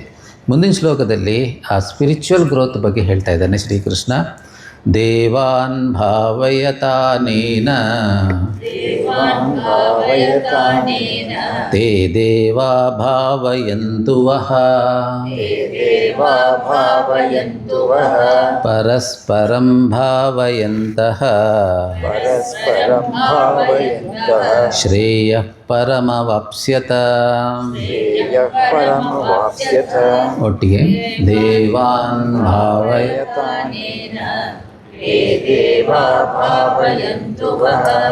ಪರಸ್ಪರಂ ಭಾವಯಂತಃ ಶ್ರೇಯಃ ಪರಮವಾಪ್ಸ್ಯತ. ಸೊ ದೇವಾನ್ ಅಂದರೆ ದೇವತೆಗಳನ್ನು, ಭಾವಯತ ಅಂದರೆ ಒಂದರ್ಥ ಪೂಜೆಯತ, ಪೂಜ್ಯ ಭಾವನೆಯಿಂದ ನೋಡಬೇಕು ಪ್ರಕೃತಿಯಲ್ಲಿರೋ ಎಲ್ಲ ಶಕ್ತಿಗಳು. ಇಲ್ಲಿ ದೇವಯಜ್ಞ ಅಂದರೆ ನಾವೆಲ್ಲ 5 ಸೇರಿಸ್ಕೊಬೇಕಿಲ್ಲಿ, ದೇವ ಅಂತ ಸ್ಪೆಷಲಾಗಿ ಹೇಳಿದ್ದಾರೆ ಅಷ್ಟೇ. ಸೊ ದೇವಯಜ್ಞ ಮಾತ್ರ ಅಲ್ಲ, ಎಲ್ಲ 5 ಯಜ್ಞಗಳು, ಪಂಚಮಹಾಯಜ್ಞಗಳ ಮೂಲಕ ಭಾವಯತ, ಪ್ರಕೃತಿಯಲ್ಲಿರೋ ಶಕ್ತಿಗಳನ್ನು, ಭಗವಂತನನ್ನು, ಸುತ್ತಮುತ್ತ ಇರೋ ಮನುಷ್ಯರನ್ನ ಪೂಜೆಯತ, ಪೂಜ್ಯ ಭಾವನೆಯಿಂದ ನೋಡಿ ಸೇವೆ ಮಾಡು, ತೃಪ್ತಿಪಡಿಸು. ಸೊ ಶಂಕರಾಚಾರ್ಯ ಏನು ಹೇಳ್ತಾರೆ, ಭಾವಯತ, ದೇವಾನ್ ಭಾವಯತ, ವರ್ಧಯತ ಅಂದರೆ ಪೋಷಣೆ ಮಾಡು, ಅವ್ರಿಗೆ ಸಂತೋಷ ಉಂಟಾಗೋ ಥರ ಮಾಡು. ಅವಾಗ ಏನಾಗುತ್ತೆ, ತೇ ದೇವಾ ಭಾವಯಂತು ವಹ, ಆಗ ನಮಗೆ ದೇವತೆಗಳ ಆಶೀರ್ವಾದ ಸಿಗತ್ತೆ. ಈಗ ಒಬ್ಬರು ಮನುಷ್ಯರ ಜೊತೆ ನಾವು ಇದ್ದೀವಿ ಅಂತ ಇಟ್ಕೊಳ್ಳೋಣ, ಮನುಷ್ಯರು ಸುತ್ತ, ಅವ್ರನ್ನ ನಾವು ಸಂತೋಷವಾಗಿ ಇಟ್ಕೊಂಡ್ರೆ, ಅವ್ರನ್ನ ಖುಷಿ ಪಡಿಸಿದ್ರೆ, ಅವ್ರಿಗೆ ಗೌರವ, ಪ್ರೀತಿ, ಸೇವೆ ಎಲ್ಲ ಕೊಟ್ಟು ನಾವು ಅವ್ರ ಜೊತೆ ಚೆನ್ನಾಗಿದ್ದರೆ ಅವರು ನಮ್ಮ ಜೊತೆ ಚೆನ್ನಾಗಿರ್ತಾರೆ. ನಾವು ಅವ್ರಿಗೆ ಏನು ಕೊಡ್ತೀವೋ ಅದು ನಮಗೆ ವಾಪಸ್ ಬರುತ್ತೆ. ಸೊ ಪರಸ್ಪರಂ ಭಾವಯಂತಹ, ಪರಸ್ಪರಂ ಪೂಜೆಯಂತಹ. ನೀನು ಪ್ರಕೃತಿಯ ಜೊತೆ ಆ ರೀತಿ ಪ್ರೀತಿ ವಿಶ್ವಾಸದಿಂದ ಇದ್ದು ಸೇವಾ ಮನೋಭಾವದಲ್ಲಿದ್ದರೆ ಪ್ರಕೃತಿ ನಿನಗೆ ಆಶೀರ್ವಾದ ಮಾಡುತ್ತೆ. ಮನುಷ್ಯರ ಜೊತೆ ಆ ಥರ ಇದ್ದರೆ ಮನುಷ್ಯರು ನಿನಗೆ ಎಲ್ಲ ರೀತಿಯೂ ಸಹಾಯ ಮಾಡ್ತಾರೆ, ಆಶೀರ್ವಾದ ಮಾಡ್ತಾರೆ, ಅವರು ನಿನಗೆ ಅನುಗ್ರಹ ಮಾಡ್ತಾರೆ. ಅದೇ ರೀತಿ ಬೇರೆ ಎಲ್ಲ ಶಕ್ತಿಗಳ ಜೊತೆನೂ ನಾವು ಆ ರೀತಿ ಇದ್ದರೆ ನಮಗೂ ಕೂಡ ಅವರಿಂದ ಒಳ್ಳೆಯ ರೀತಿಯ ಆಶೀರ್ವಾದ, ಪ್ರಯೋಜನ ಉಂಟಾಗತ್ತೆ.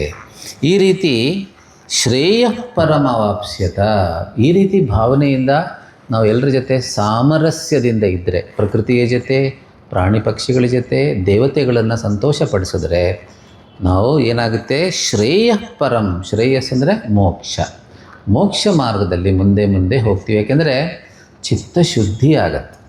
ರಾಗದ್ವೇಷಗಳನ್ನೆಲ್ಲ ದಾಟಿ, ಕಾಮಕ್ರೋಧಗಳನ್ನೆಲ್ಲ ದಾಟಿ ನಮ್ಮ ಅಂತಃಕರಣ ಶುದ್ಧಿ ಆಗತ್ತೆ. ಅದರಿಂದ ಮುಂದಕ್ಕೆ ಜ್ಞಾನ ಪ್ರಾಪ್ತಿನೂ ಆಗತ್ತೆ.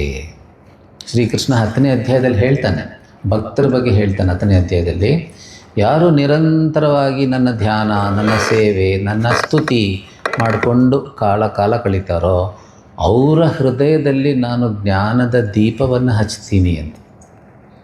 ಯಾರು ಯಾವಾಗಲೂ ಭಗವಂತನ ಸ್ತುತಿ ಮಾಡಿಕೊಂಡು, ಸೇವೆ ಮಾಡಿಕೊಂಡು, ಅವನ ಭಜನೆಗಳು ಹೇಳಿಕೊಂಡು ಮತ್ತು ಅವನ ಬಗ್ಗೆ ಮಾತಾಡಿಕೊಂಡು ಕಾಲ ಕಳೀತಾರೋ, ಭಕ್ತರಂದ್ರೆ ಹಾಗೆ ತಾನೆ. ಇಬ್ಬರು ಕ್ರಿಕೆಟ್ ಪ್ರೇಮಿಗಳು ಸೇರಿದ್ರೆ ಏನು ಮಾತಾಡ್ತಾರೆ, ಕ್ರಿಕೆಟ್ ಬಗ್ಗೆ ಮಾತಾಡ್ತಾರೆ. ಇಬ್ಬರು ಸ್ಟಾಕ್ ಬ್ರೋಕರ್ ಸೇರಿದ್ರೆ ಏನು ಮಾತಾಡ್ತಾರೆ, ಹಣದ ಬಗ್ಗೆ ಮಾತಾಡ್ತಾರೆ. ಆ ಶೇರ್ ಹೀಗೆ, ಈ ಶೇರ್ ಹಾಗೆ ಅಂತ. ಇಬ್ಬರು ಭಕ್ತರು ಸೇರಿದ್ರೆ ಏನು ಮಾತಾಡ್ತಾರೆ, ದೇವ್ರ ವಿಷಯ ಅಥವಾ ಸಾಧನೆ ವಿಷಯ, ಇನ್ನೇನೋ ಈ ರೀತಿ ಮಾತಾಡ್ತಾರೆ. ಮತ್ತು ಯಾವುದೋ ಶಾಸ್ತ್ರದ ಬಗ್ಗೆ ಮಾತಾಡ್ತಾರೆ. ಇಬ್ಬರು ವೇದಾಂತಿಗಳು ಸೇರಿದ್ರೆ ಬರೀ ಭಗವದ್ಗೀತೆ, ಉಪನಿಷತ್ ಬಗ್ಗೆ ಮಾತಾಡ್ತಾರೆ. ಅದೇ ಥರ ನೀನು ಎಲ್ಲರ ಜೊತೆನೂ ಪ್ರೀತಿಯಿಂದ ಇದ್ದು ಪರಸ್ಪರಂ ಭಾವಯಂತಹ ಆ ಥರ ಇದ್ದಾಗ ನಿನ್ನ ಮನಸ್ಸು ಶುದ್ಧವಾಗುತ್ತೆ. ಭಕ್ತರ ಜೊತೆ ಸೇರಿಕೊಂಡು ಸತ್ಸಂಗದಲ್ಲಿ ಇದ್ಕೊಂಡು ನಿನ್ನ ಮನಸ್ಸು ಶುದ್ಧವಾಗಿ, ಶಂಕರಾಚಾರ್ಯ ಹೇಳ್ತಾರೆ, ಶ್ರೇಯ ಪರಂ ಅಂದರೆ ಮೋಕ್ಷ ಲಕ್ಷಣಂ ಜ್ಞಾನ ಪ್ರಾಪ್ತಿ ಕ್ರಮೇಣ ಅವಾಪ್ಸ್ಯತ. ಶಂಕರಾಚಾರ್ಯ ಭಾಳ ಹುಷಾರಾಗಿ ಹೇಳ್ತಾರೆ. ಅದರಿಂದೇನಾಗುತ್ತೆ, ಅಂತಃಕರಣ ಶುದ್ಧಿ ಆಗುತ್ತೆ. ರಾಗದ್ವೇಷಗಳು, ಕಾಮಕ್ರೋಧಗಳೆಲ್ಲ ಕಮ್ಮಿಯಾಗಿ ನಾವು ಅದನ್ನು ಮೀರ್ತೀವಿ. ಅವನ ಜ್ಞಾನಕ್ಕೆ ಅರ್ಹತೆ ಬರುತ್ತೆ. You become eligible for self knowledge. So ಜ್ಞಾನ ಯೋಗ್ಯತಾ ಪ್ರಾಪ್ತಿ ನಮ್ಮ ಕೈಲಿದೆ. ಅದು ಸುಮ್ಮನೆ ಹೇಗೆ ಯಾರಿಗೂ ಸಿಗೋದಿಲ್ಲ. ಈಗ 3 ವರ್ಷ ಅಧ್ಯಯನ ಮಾಡಿದ್ರೆ ತಾನು ಡಿಗ್ರಿ ಕೊಡೋದು. 3 ವರ್ಷ ಅಧ್ಯಯನ ಮಾಡಿ ಪರೀಕ್ಷೆ ಪಾಸ್ ಆದರೆ ಡಿಗ್ರಿ ಕೊಡೋದು, ಸುಮ್ಮನೆ ಕೊಡ್ತಾರಾ? ಅದೇ ಥರ ಈ ಸಾಧನೆ ಮಾಡಿದ್ರೆ ಜ್ಞಾನ ಯೋಗ್ಯತೆಗೆ ಬೇಕಾದ ಸಾಧನೆ ಏನೋ ಯಜ್ಞ ಭಾವನೆಯಿಂದ ಕರ್ಮಗಳನ್ನು ಮಾಡೋದು. ಕರ್ಮ ಮಾಡಬೇಕೋ ಬೇಡೋ ಅದು ಚಾಯ್ಸ್ ಇಲ್ಲ ನಮಗೆ, there is no choice. But ಯಾವ ಭಾವನೆಯಿಂದ ಮಾಡ್ತೀವಿ ಅದರಲ್ಲಿ ನಮಗೆ ಚಾಯ್ಸ್ ಇದೆ. We can do it with ಯಜ್ಞ ಭಾವ, ಅವ್ರು ಸುಮ್ಮನೆ ಏನೋ ಒಂದು ಸ್ವಾರ್ಥಕ್ಕೋಸ್ಕರ ಮಾಡ್ಬೋದು. ಸೊ ಯಾವುದೋ ಒಂದು ಅನಿತ್ಯ ಫಲಕ್ಕೋಸ್ಕರ ಮಾಡ್ಬೋದು. ಸೊ ಅನಿತ್ಯ ಫಲ ನಮಗೆ ಮುಖ್ಯ ಅಲ್ಲ, ನಮ್ಮ ಮುಖ್ಯ ಯಾವುದೋ ನನ್ನ ಅಂತಃಕರಣದ ಬೆಳವಣಿಗೆ ಮುಖ್ಯ ಅಂತ ನಾವು ಕರ್ಮವನ್ನು ಮಾಡಿದ್ರೆ ಅವಾಗ ಅದೇ ಕರ್ಮ ಯೋಗ ಆಗಿಬಿಡುತ್ತೆ. ಯಾವ ಕರ್ಮ ಅನಿತ್ಯ ಫಲಕ್ಕೋಸ್ಕರ ಮಾಡ್ತೀವೋ ಆ ಅನಿತ್ಯ ಫಲಕ್ಕೆ ಪ್ರಾಮುಖ್ಯತೆ ಕೊಡದೆ ನನ್ನ ಅಂತಃಕರಣ ಶುದ್ಧಿ ಮುಖ್ಯ ಅಂತ ಮಾಡಿದ್ರೆ ಆ ಕರ್ಮ ಬರೀ ಕರ್ಮ ಆಗೋದಿಲ್ಲ, ಅದು ಯೋಗ ಆಗುತ್ತೆ. ಅಂದರೆ ಏನಾಗುತ್ತೆ? ಮೋಕ್ಷ ಪ್ರಾಪ್ತಿಗೆ ಅದು ಮಾರ್ಗವಾಗುತ್ತೆ. ಹೇಗೆ ಮಾರ್ಗವಾಗುತ್ತೆ? ಶಂಕರಾಚಾರ್ಯ ಹೇಳ್ತಾರೆ, ಜ್ಞಾನ ಪ್ರಾಪ್ತಿ ಕ್ರಮೇಣ. ಜ್ಞಾನ ಪ್ರಾಪ್ತಿಗೆ ನಮಗೆ ಅರ್ಹತೆ ಬರುತ್ತೆ. We require qualification. ಆ ಕ್ವಾಲಿಫಿಕೇಷನ್ ಅಂದರೆ ವಿವೇಕ, ವೈರಾಗ್ಯ ಅದು ನಮ್ಮಲ್ಲಿ ಉಂಟಾಗುತ್ತೆ. ಬಹಳ ದೊಡ್ಡ ಸಂಪತ್ತು. ನಾವು ಅಂದ್ಕೊಂಡಿದ್ದೀವಿ ಸಂಪತ್ತು ಅಂದರೆ ಏನೋ ಹೊರಗಿನ ಸಂಪತ್ತು. ನಿಜವಾದ ಸಂಪತ್ತು, ಮುಮುಕ್ಷುಗೆ ನಿಜವಾದ ಸಂಪತ್ತು ಅಂದರೆ ವಿವೇಕ ಮತ್ತು ವೈರಾಗ್ಯ ಮತ್ತು ಶಮದಮ, ಅದೆಲ್ಲ ಕೂಡ ಇದು ನಿಜವಾದ ಸಂಪತ್ತು. ಷಟ್ ಸಂಪತ್ತಿ ಅಂತ ಹೇಳ್ತಾರಲ್ಲ ವೇದಾಂತದಲ್ಲಿ, ಶಮ, ದಮ, ಉಪರಮ, ಶ್ರದ್ಧಾ, ತಿತಿಕ್ಷಾ, ಸಮಾಧಾನ, ಕಾನ್ಸಂಟ್ರೇಷನ್. ಇದು 6 ದೊಡ್ಡ ಸಂಪತ್ತು. ಇದ್ರ ಜೊತೆಯಲ್ಲಿ ವಿವೇಕ, ವೈರಾಗ್ಯ, ಮುಮುಕ್ಷುತ್ವ. ಇದು ಸಾಧನ ಚತುಷ್ಟಯ ಸಂಪತ್ತು ಅಂತ ಹೇಳ್ತಾರೆ. ಸೊ ಗ್ರೇಟ್ ಟ್ರೆಷರ್, ಬಹಳ ದೊಡ್ಡ ಸಂಪತ್ತು ಅದು. ಸೊ ಗ್ರೇಟ್ ಟ್ರೆಷರ್ ಅದು ಸಿಗುತ್ತೆ ಅಂದರೆ ಮೋಕ್ಷ ಮಾರ್ಗದಲ್ಲಿ ಮುಂದೆ ಹೋಗ್ತೀವಿ ನಾವು ಅಂತ ಇಲ್ಲಿ ಹೇಳ್ತಾರೆ. ಆಮೇಲೆ ಲೌಕಿಕವಾದ ರೀತಿಯಲ್ಲೂ ಕೂಡ ನಮಗೆಲ್ಲ ಅನುಕೂಲಗಳು ಏನು ಅವಶ್ಯಕತೆ ಇದೆಯೋ ಅದನ್ನು ಗೀತೆಯಲ್ಲಿ ಶ್ರೀಕೃಷ್ಣ ಹೇಳಿದ್ದಾನೆ. 9ನೇ ಅಧ್ಯಾಯದಲ್ಲಿ ಹೇಳಿದ್ದಾನೆ, ಯೋಗಕ್ಷೇಮಂ ವಹಾಮ್ಯ. ನಮ್ಮ ಯೋಗಕ್ಷೇಮಕ್ಕೆ ಏನು ಬೇಕು ಅಂದರೆ ಆರ್ಥಿಕವಾಗಿ, ಭೌತಿಕವಾಗಿ ನಮಗೇನು ಅವಶ್ಯಕತೆ ಇದೆಯೋ ಅದು ಕೂಡ ನಮಗೆ ಸಿಗತ್ತೆ. ಅದರ ಬಗ್ಗೆ ನಾವು ಚಿಂತೆ ಮಾಡೋ ಅವಶ್ಯಕತೆ ಇಲ್ಲ. ಅದರಿಂದ ಈ ನಿತ್ಯ ನೈಮಿತ್ತಿಕ ಕರ್ಮಗಳನ್ನು ನಾವು ಈಶ್ವರಾರ್ಪಣ ಬುದ್ಧಿಯಿಂದ ಮಾಡಿದರೆ ಚಿತ್ತಶುದ್ಧಿನೂ ಆಗುತ್ತೆ, ಭೌತಿಕವಾದ ಅವಶ್ಯಕತೆಗಳನ್ನು ಪೂರೈಸ್ಬೋದು. ಮತ್ತು ಅಷ್ಟೇ ಎಲ್ಲ ಹೇಳ್ತಾರೆ, ಅದು ಪ್ರಾಯಶ್ಚಿತ್ತ ಕರ್ಮವಾಗೂ ಕೆಲಸ ಮಾಡುತ್ತೆ. ಇಟ್ ವರ್ಕ್ಸ್ ಆ್ಯಸ್ ಪ್ರಾಯಶ್ಚಿತ್ತ. ನಮ್ಮ ಪಾಪಗಳೆಲ್ಲ ತೊಳಿಬೋದು. ಒಮ್ಮೆ ಬಹಳ ವರ್ಷಗಳ ಹಿಂದೆ ಶೇಷಾದ್ರಿಪುರಮಲ್ಲಿ ಸ್ವಾಮೀಜಿ ಬ್ರಹ್ಮಾಜಿದು ಯಜ್ಞ ನಡೀತಿತ್ತು. ಶೇಷಾದ್ರಿಪುರಂ ಈಗ ನಡೀತಿಲ್ಲ. ಶೇಷಾದ್ರಿಪುರಮಲ್ಲಿ ಮುಂಚೆ ವರ್ಷ ನಡೀತಾ ಇತ್ತು ಶೇಷಾದ್ರಿಪುರಮಲ್ಲಿ ಬ್ರಹ್ಮಾಜಿ ಯಜ್ಞ. ಮತ್ತು ಆ ಯಜ್ಞ ಟೈಮಲ್ಲಿ ಯಾವಾಗಲೂ ಮಳೆ. ಸೊ ಒಂದಿನ ನಾನು ಹೋಗಿದ್ದೆ. ನಾನು ಆಫ್ಕೋರ್ಸ್ ಮನೇಲಿದ್ದೆ ಅವಾಗ. ಹೀಗೆ ಫಸ್ಟ್ ಡೇನ ಏನೋ ಹೋಗಿದ್ದೆ. ಮಳೆ ಫಸ್ಟ್ ಡೇನೋ ಸೆಕೆಂಡ್ ಡೇನೋ ಮಳೆ ಬಂದು ಆ ಚೇರ್ಸ್ ಎಲ್ಲ ಒದ್ದೆ ಆಗಿಬಿಟ್ಟಿವೆ. ಓಪನ್ ಏರ್ ಕ್ವಾಡ್ರ್ಯಾಂಗಲಲ್ಲಿ ಪ್ರವಚನ, ರೂಫ್ ಏನಿಲ್ಲ ಮೇಲ್ಗಡೆ. ಸೊ ಆ ಮಳೆಯಲ್ಲಿ ಎಲ್ಲ ಚೇರ್ಸ್ ಎಲ್ಲ ಒದ್ದೆ ಆಗಿಬಿಟ್ಟಿತ್ತು. ಕೆಲವರೆಲ್ಲ ಒಂದು ಬಟ್ಟೆ ತೊಗೊಂಡು ಚೇರ್ಸ್ನ ಒರೆಸ್ತಾಯಿದ್ರು, ಕೆಲವರು ಸುಮ್ಮನೆ ನೋಡ್ತಾಯಿದ್ರು ಅಷ್ಟೆ. ಸೊ ಆಮೇಲೆ ಬ್ರಹ್ಮಾಜಿ ಪ್ರವಚನದಲ್ಲಿ ಸ್ಟೇಜ್ ಮೇಲೆ ಬಂದರು. ಇನ್ನೂ ಶುರುವಾಗಿರಲಿಲ್ಲ ಅಂತ ಕಾಣುತ್ತೆ.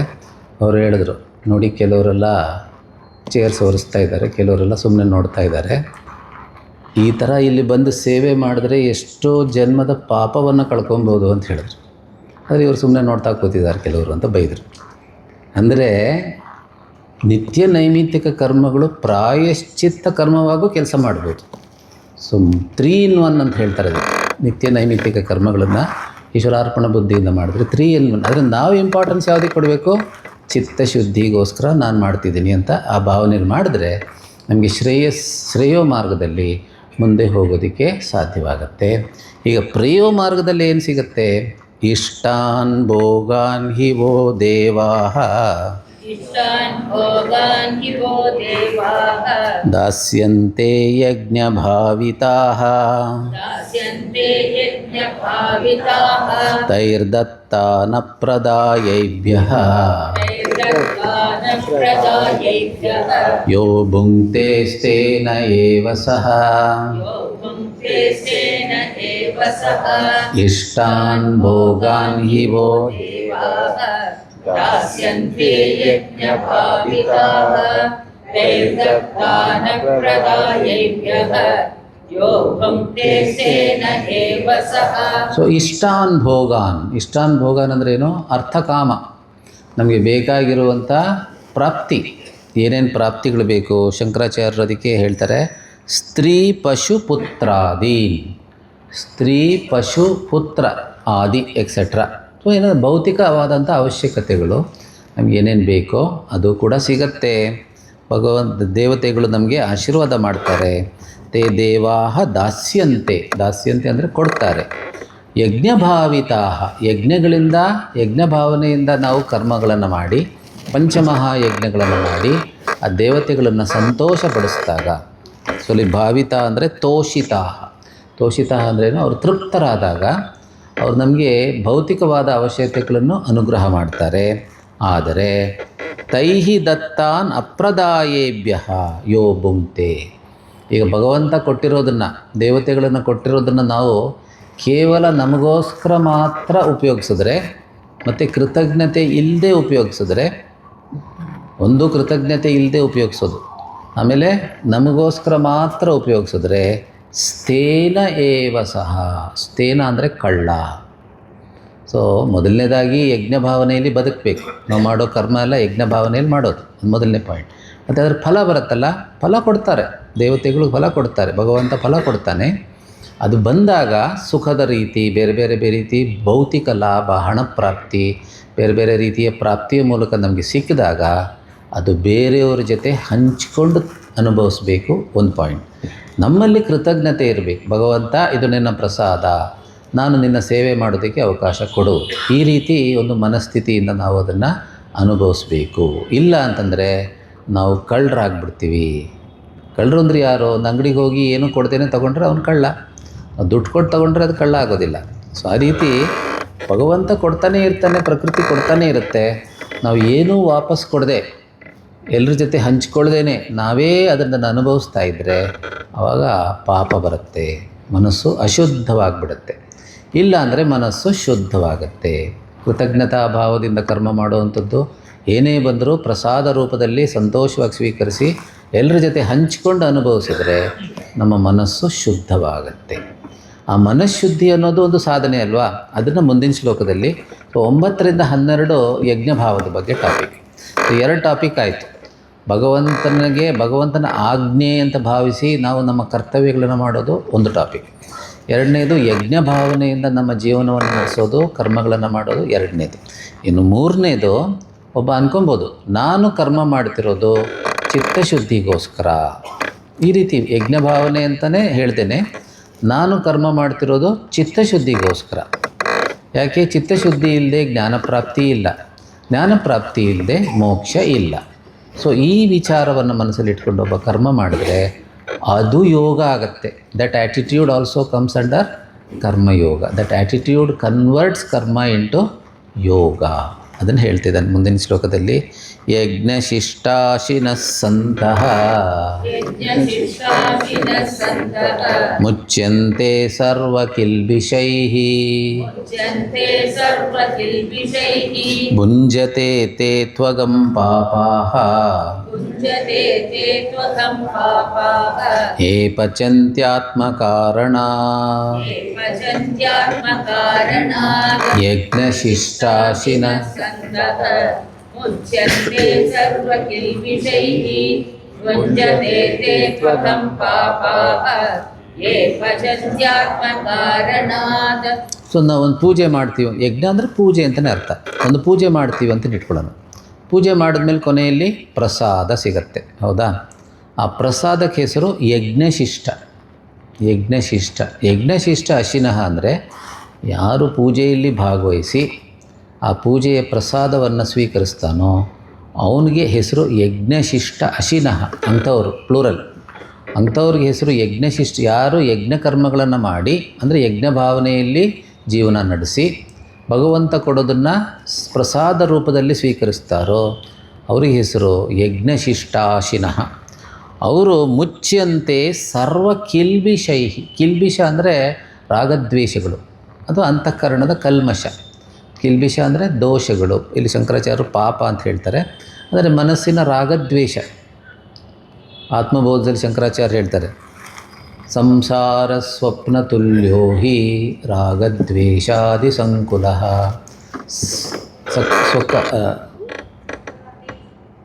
ಸಕಾಲೆ ಅಲ್ಲ, ಸಕಾಲೆ.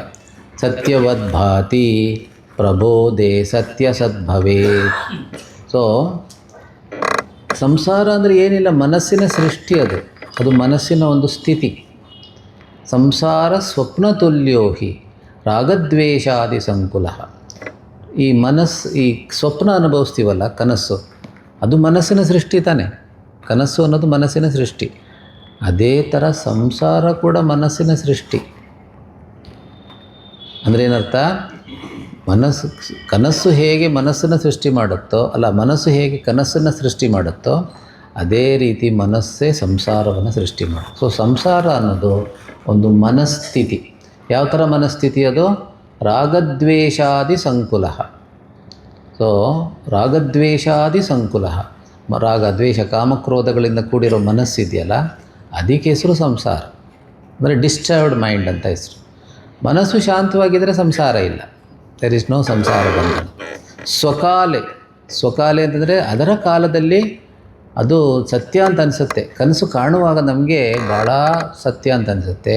ಪ್ರಬೋಧೆ ಸತಿ ಅಸದ್ಭವೇತ್. ಎಚ್ಚರವಾದಾಗ ನಮ್ಗೆ ಗೊತ್ತಾಗೋದು ಇದಕ್ಕೆ ಬರೀ ಕನಸು, ಮನಸ್ಸಿನ ಸೃಷ್ಟಿ ಅಷ್ಟೇ, ನಿಜ ಏನೂ ಇರಲಿಲ್ಲ ಅಂತ. ಅದೇ ರೀತಿ ಸಂಸಾರವನ್ನು ಅನುಭವಿಸೋ ಟೈಮಲ್ಲಿ ನಮಗೆ ಸುಖ ದುಃಖ ಲಾಭ ನಷ್ಟ ಎಲ್ಲ ತುಂಬ ನಿಜ ಅನಿಸುತ್ತೆ. ಆದರೆ ಆತ್ಮಜ್ಞಾನಕ್ಕೆ ನಾವು ಬಂದಾಗ ಗೊತ್ತಾಗುತ್ತೆ ಇದೆಲ್ಲ ಮನಸ್ಸಿನ ಸೃಷ್ಟಿ ಅಂತ ಗೊತ್ತಾಗುತ್ತೆ. ಸೊ ಅದರಿಂದ ಇಲ್ಲಿ ಶ್ರೀಕೃಷ್ಣ ಹೇಳ್ತಿದ್ದಾನೆ ಸರ್ವ ಕಿಲ್ಬಿಷೈಹಿ ಮುಚ್ಚ್ಯಂತೆ.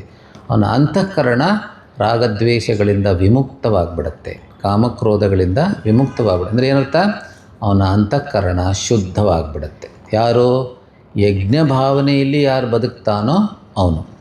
ಅಂದರೆ ಈಶ್ವರಾರ್ಪಿತ ಕರ್ಮಗಳನ್ನು ಮಾಡಿಕೊಂಡು ಬರೋದನ್ನೆಲ್ಲ ಪ್ರಸಾದ ರೂಪದಲ್ಲಿ ಸ್ವೀಕರಿಸ್ತಾನೋ ಅವನ ಮನಸ್ಸು ಶುದ್ಧವಾಗುತ್ತೆ. ಶುದ್ಧ ಆಗೋದಂದ್ರೆ ಏನು? It is free from mental reactions. ಮನಸ್ಸಿನ ಕಲ್ಮಶ ಏನು ಅಂದರೆ ಮೆಂಟಲ್ ರಿಯಾಕ್ಷನ್ ಅಂದರೆ ಏನು?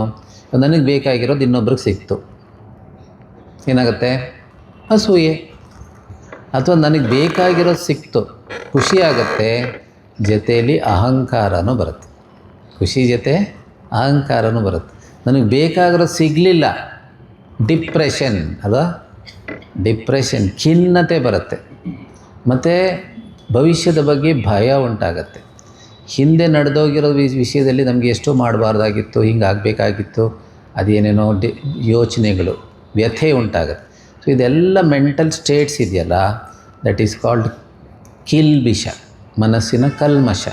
ಸೊ ಎಲ್ಲ ಮನಸ್ಸಿನ ಕಲ್ಮಶ ಹೊರಟೋಗ್ಬಿಡುತ್ತೆ. ಯಜ್ಞ ಭಾವನೆಯಲ್ಲಿ ಬದುಕಿ ಜೀವನದಲ್ಲಿ ಬರೋ ಎಲ್ಲ ಕರ್ಮಫಲಗಳನ್ನು ಯಜ್ಞ ಪ್ರಸಾದ ರೂಪದಲ್ಲಿ ಸ್ವೀಕರಿಸಿದಾಗ, ಪ್ರಸಾದ ರೂಪದಲ್ಲಿ ಸ್ವೀಕರಿಸೋದ್ರೇನು? The attitude of acceptance. ಭಾಳ ಮುಖ್ಯ, ಆ್ಯಟಿಟ್ಯೂಡ್ ಆಫ್ ಆಕ್ಸೆಪ್ಟೆನ್ಸ್. ಆಕ್ಸೆಪ್ಟ್ ಮಾಡಲಿಲ್ಲ ಅಂದರೆ ಮೈಂಡ್ ರಿಯಾಕ್ಟ್ ಆಗುತ್ತೆ. ಮೆಂಟಲ್ ರಿಯಾಕ್ಷನ್ಸೇ ಕಲ್ಮಶ. ಅದರಿಂದ ತಾನೇ ಎಲ್ಲ ಸಮಸ್ಯೆ ಉಂಟಾಗೋದು. ಅದಕ್ಕೆ ಹೇಳ್ತಾರೆ, respond, don't react. You should respond to situations but don't react. ರಿಯಾಕ್ಷನಲ್ಲಿ ನಮ್ಮ ಈಗೋ ಕೆಲಸ ಮಾಡ್ತಾಯಿದೆ, ರೆಸ್ಪಾನ್ಸಲ್ಲಿ ನಮ್ಮ ಬುದ್ಧಿ ಕೆಲಸ ಮಾಡ್ತಾಯಿದೆ. ರೆಸ್ಪಾನ್ಸ್, ಇವಾಗ ಕೈ ಮೇಲೆ ಒಂದು ಗುಳ್ಳೆ ಇದೆ ಅಂತ ಇಟ್ಕೊಳ್ಳೋಣ, ಯಾರಾದ್ರೂ ಮುಟ್ಬಿಟ್ರೆ ತುಂಬ ನೋವಾಗುತ್ತೆ. ಅದು ರಿಯಾಕ್ಷನ್ ಅಂದರೆ ಕಂಟ್ರೋಲ್ ಇಲ್ಲ ನಮಗೆ. ನಾವು ಏನು ಹೇಳ್ತೀವಿ, ಏನು ಮಾಡ್ತೀವಿ ಅದ್ರ ಮೇಲೆ ಕಂಟ್ರೋಲ್ ಇಲ್ಲ. ಸೊ ಅದು ಮತ್ತೆ ಹೊಸ ಸಮಸ್ಯೆಗೆ ಕಾರಣವಾಗುತ್ತೆ. ಸ್ಪಂದಿಸಬೇಕು, ಸಿಚುವೇಶನ್ಸ್ಗೆ, ಅನುಭವಗಳಿಗೆ ಸ್ಪಂದಿಸಬೇಕು ನಾವು. ಅದರಿಂದ ಏನೋ ಅಲ್ಲಿ ಬುದ್ಧಿ ಕೆಲಸ ಮಾಡುತ್ತೆ, ನಮ್ಮ ವಿವೇಕ ಕೆಲಸ ಮಾಡುತ್ತೆ. ರಿಯಾಕ್ಷನ್ಗೆ ಬುದ್ಧಿಗೆ ಅವಕಾಶ ಇಲ್ಲ. ಮೈಂಡ್ ಎಲ್ಲ ಮಾಡೋದು, ಮೈಂಡ್ ಹೇಳ್ದಂಗೆ ಕೇಳ್ತೀವಿ, ಮನಸ್ಸು ಹೇಳ್ದಂಗೆ ಕೇಳ್ತೀವಿ. ಯಾಕಂದ್ರೆ ಮನಸ್ಸು ಅಶುದ್ಧವಾಗಿದೆ, ಅದು ಗಲಾಟೆ ಮಾಡುತ್ತೆ. ಇದರಿಂದ ಒಬ್ಬರು ಅನ್ಕೊಬೋದು, ನಾನು ಕರ್ಮವನ್ನು ಮಾಡ್ತಿರೋದು ಚಿತ್ತಶುದ್ಧಿಗೋಸ್ಕರ. ವಿವೇಕ ಚೂಡಾಮಣಿಯಲ್ಲಿ ಶಂಕರಾಚಾರ್ಯ ಹೇಳ್ತಾರೆ, ಚಿತ್ತಸ್ಯ ಶುದ್ಧಯೇ ಕರ್ಮ ನತು ವಸ್ತು ಉಪಲಬ್ಧಯೇ ವಸ್ತು ಸಿದ್ಧಿ ವಿಚಾರೇಣ ನ ಕಿಂಚಿತ್ ಕರ್ಮ ಕೋಟಿಭಿ. ವಸ್ತು ಅಂದರೆ ಬ್ರಹ್ಮವಸ್ತು, ಆತ್ಮವಸ್ತು, ಅದು ಪ್ರಾಪ್ತಿಯಾಗೋದು ವಿಚಾರದಿಂದ. ಮತ್ತು ಕರ್ಮ ಯಾಕೆ ಮಾಡಬೇಕು? ಅರ್ಜುನ ಕೇಳ್ಬೋದು, ವಸ್ತು ಸಿದ್ಧಿ ವಿಚಾರದಿಂದ, ಹೌದಾ? ಮತ್ತು ಕರ್ಮ ಮಾಡಲ್ಲ ಹಂಗನ್ನು ಇಲ್ಲ. ಚಿತ್ತಸ್ಯ ಶುದ್ಧಯೇ ಕರ್ಮ. ನಿನ್ನ ಅಂತಃಕರಣ ಶುದ್ಧಿ ಆದ್ರೇ ವಸ್ತು ಪ್ರಾಪ್ತಿಯಾಗೋದು. ಗುರು ಉಪದೇಶದ ಮೂಲಕ ಅಂತಃಕರಣ ಶುದ್ಧಿಗೋಸ್ಕರ ಕರ್ಮ ಮಾಡು ಅರ್ಜುನ. ಶ್ರೀಕೃಷ್ಣ ಗೀತೆಯಲ್ಲಿ ಬೇರೆ ಬೇರೆ ಕಡೆ ಬೇರೆ ಬೇರೆ ಥರ ಹೇಳ್ತಾನೆ. ಭುಂಜತೆ ತೇ ತ್ವಗಂ ಪಾಪಾಹ. ಪಾಪ ಅಂದರೆ ಮೆಂಟಲ್ ರಿಯಾಕ್ಷನ್ಸ್, ಮನಸ್ಸಿನ ಕಲ್ಮಶ ಉಂಟಾಗುತ್ತೆ. ಯೇ ಪಚಂತಿ ಆತ್ಮಕಾರಣ, ಯಾರು ತನಗೋಸ್ಕರ ಅಡುಗೆ ಮಾಡ್ತಾನೋ ಅಂದರೆ ಏನರ್ಥ, ತನಗೋಸ್ಕರ ಕರ್ಮ ಮಾಡ್ತಾನೋ, ಈ ವಿಶಾಲ ದೃಷ್ಟಿ ಇಲ್ಲದೆ ನನಗೇನೋ ಸಿಗಬೇಕು, ಸಿಕ್ಕಿದ್ರೆ ನಾನು ಸಂತೋಷವಾಗಿರ್ತೀನಿ, ಈ ಒಂದು ಸೀಮಿತ ರೀತಿಯಲ್ಲಿ ಯೋಚನೆ ಮಾಡೋನು ಅವನಿಗೆ ಮನಸ್ಸಲ್ಲಿ ಡಿಸ್ಟರ್ಬೆನ್ಸ್ ಉಂಟಾಗುತ್ತೆ, ಮನಸ್ಸು ಅಶುದ್ಧವಾಗಿಬಿಡುತ್ತೆ. ಅದರಿಂದ ಅವನಿಗೆ ಜ್ಞಾನ ಯೋಗ್ಯತೆ ಬರೋದಕ್ಕೆ ಸಾಧ್ಯವೇ ಇಲ್ಲ. ಎಷ್ಟೇ ಕರ್ಮ ಮಾಡಲಿ, ಎಷ್ಟೇ ಫಲಗಳನ್ನು ಅನುಭವಿಸಲಿ, he will never become fit for higher knowledge. So ಇದು ಮೂರನೇ attitude. I am doing my duties for the sake of inner purification. ಚಿತ್ತಶುದ್ಧಿಗೋಸ್ಕರ ಕರ್ಮ ಮಾಡ್ತಿದ್ದೆ. ಇನ್ನು ನಾಲ್ಕನೇದು ಯಾವುದು? ನಾಲ್ಕನೇ ಪಾಯಿಂಟ್ ಅಂದರೆ ಧರ್ಮ. ಈ ಪ್ರಪಂಚದಲ್ಲಿ ಒಂದು ನಿಯಮ ಇದೆ, ಆ ನಿಯಮವನ್ನು ಇಲ್ಲಿ ಹೇಳ್ತಾ ಇದ್ದಾನೆ ಶ್ರೀಕೃಷ್ಣ. ಅನ್ನಾದ್ ಭವಂತಿ ಭೂತಾನಿ ಪರ್ಜನ್ಯಾದನ್ನ ಸಂಭವಃ ಯಜ್ಞಾದ್ ಭವತಿ ಪರ್ಜನ್ಯಃ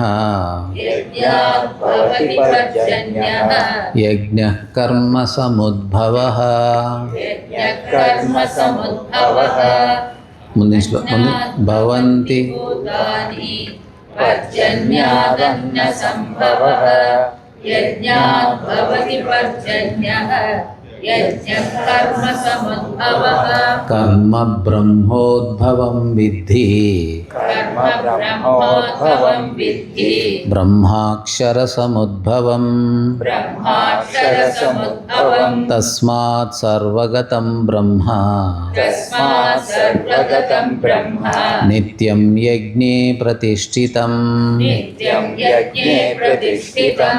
ಕರ್ಮ ಬ್ರಹ್ಮೋದ್ಭವಂ ವಿದ್ಧಿ ಬ್ರಹ್ಮಾಕ್ಷರ ಸಮುದ್ಭವಂ.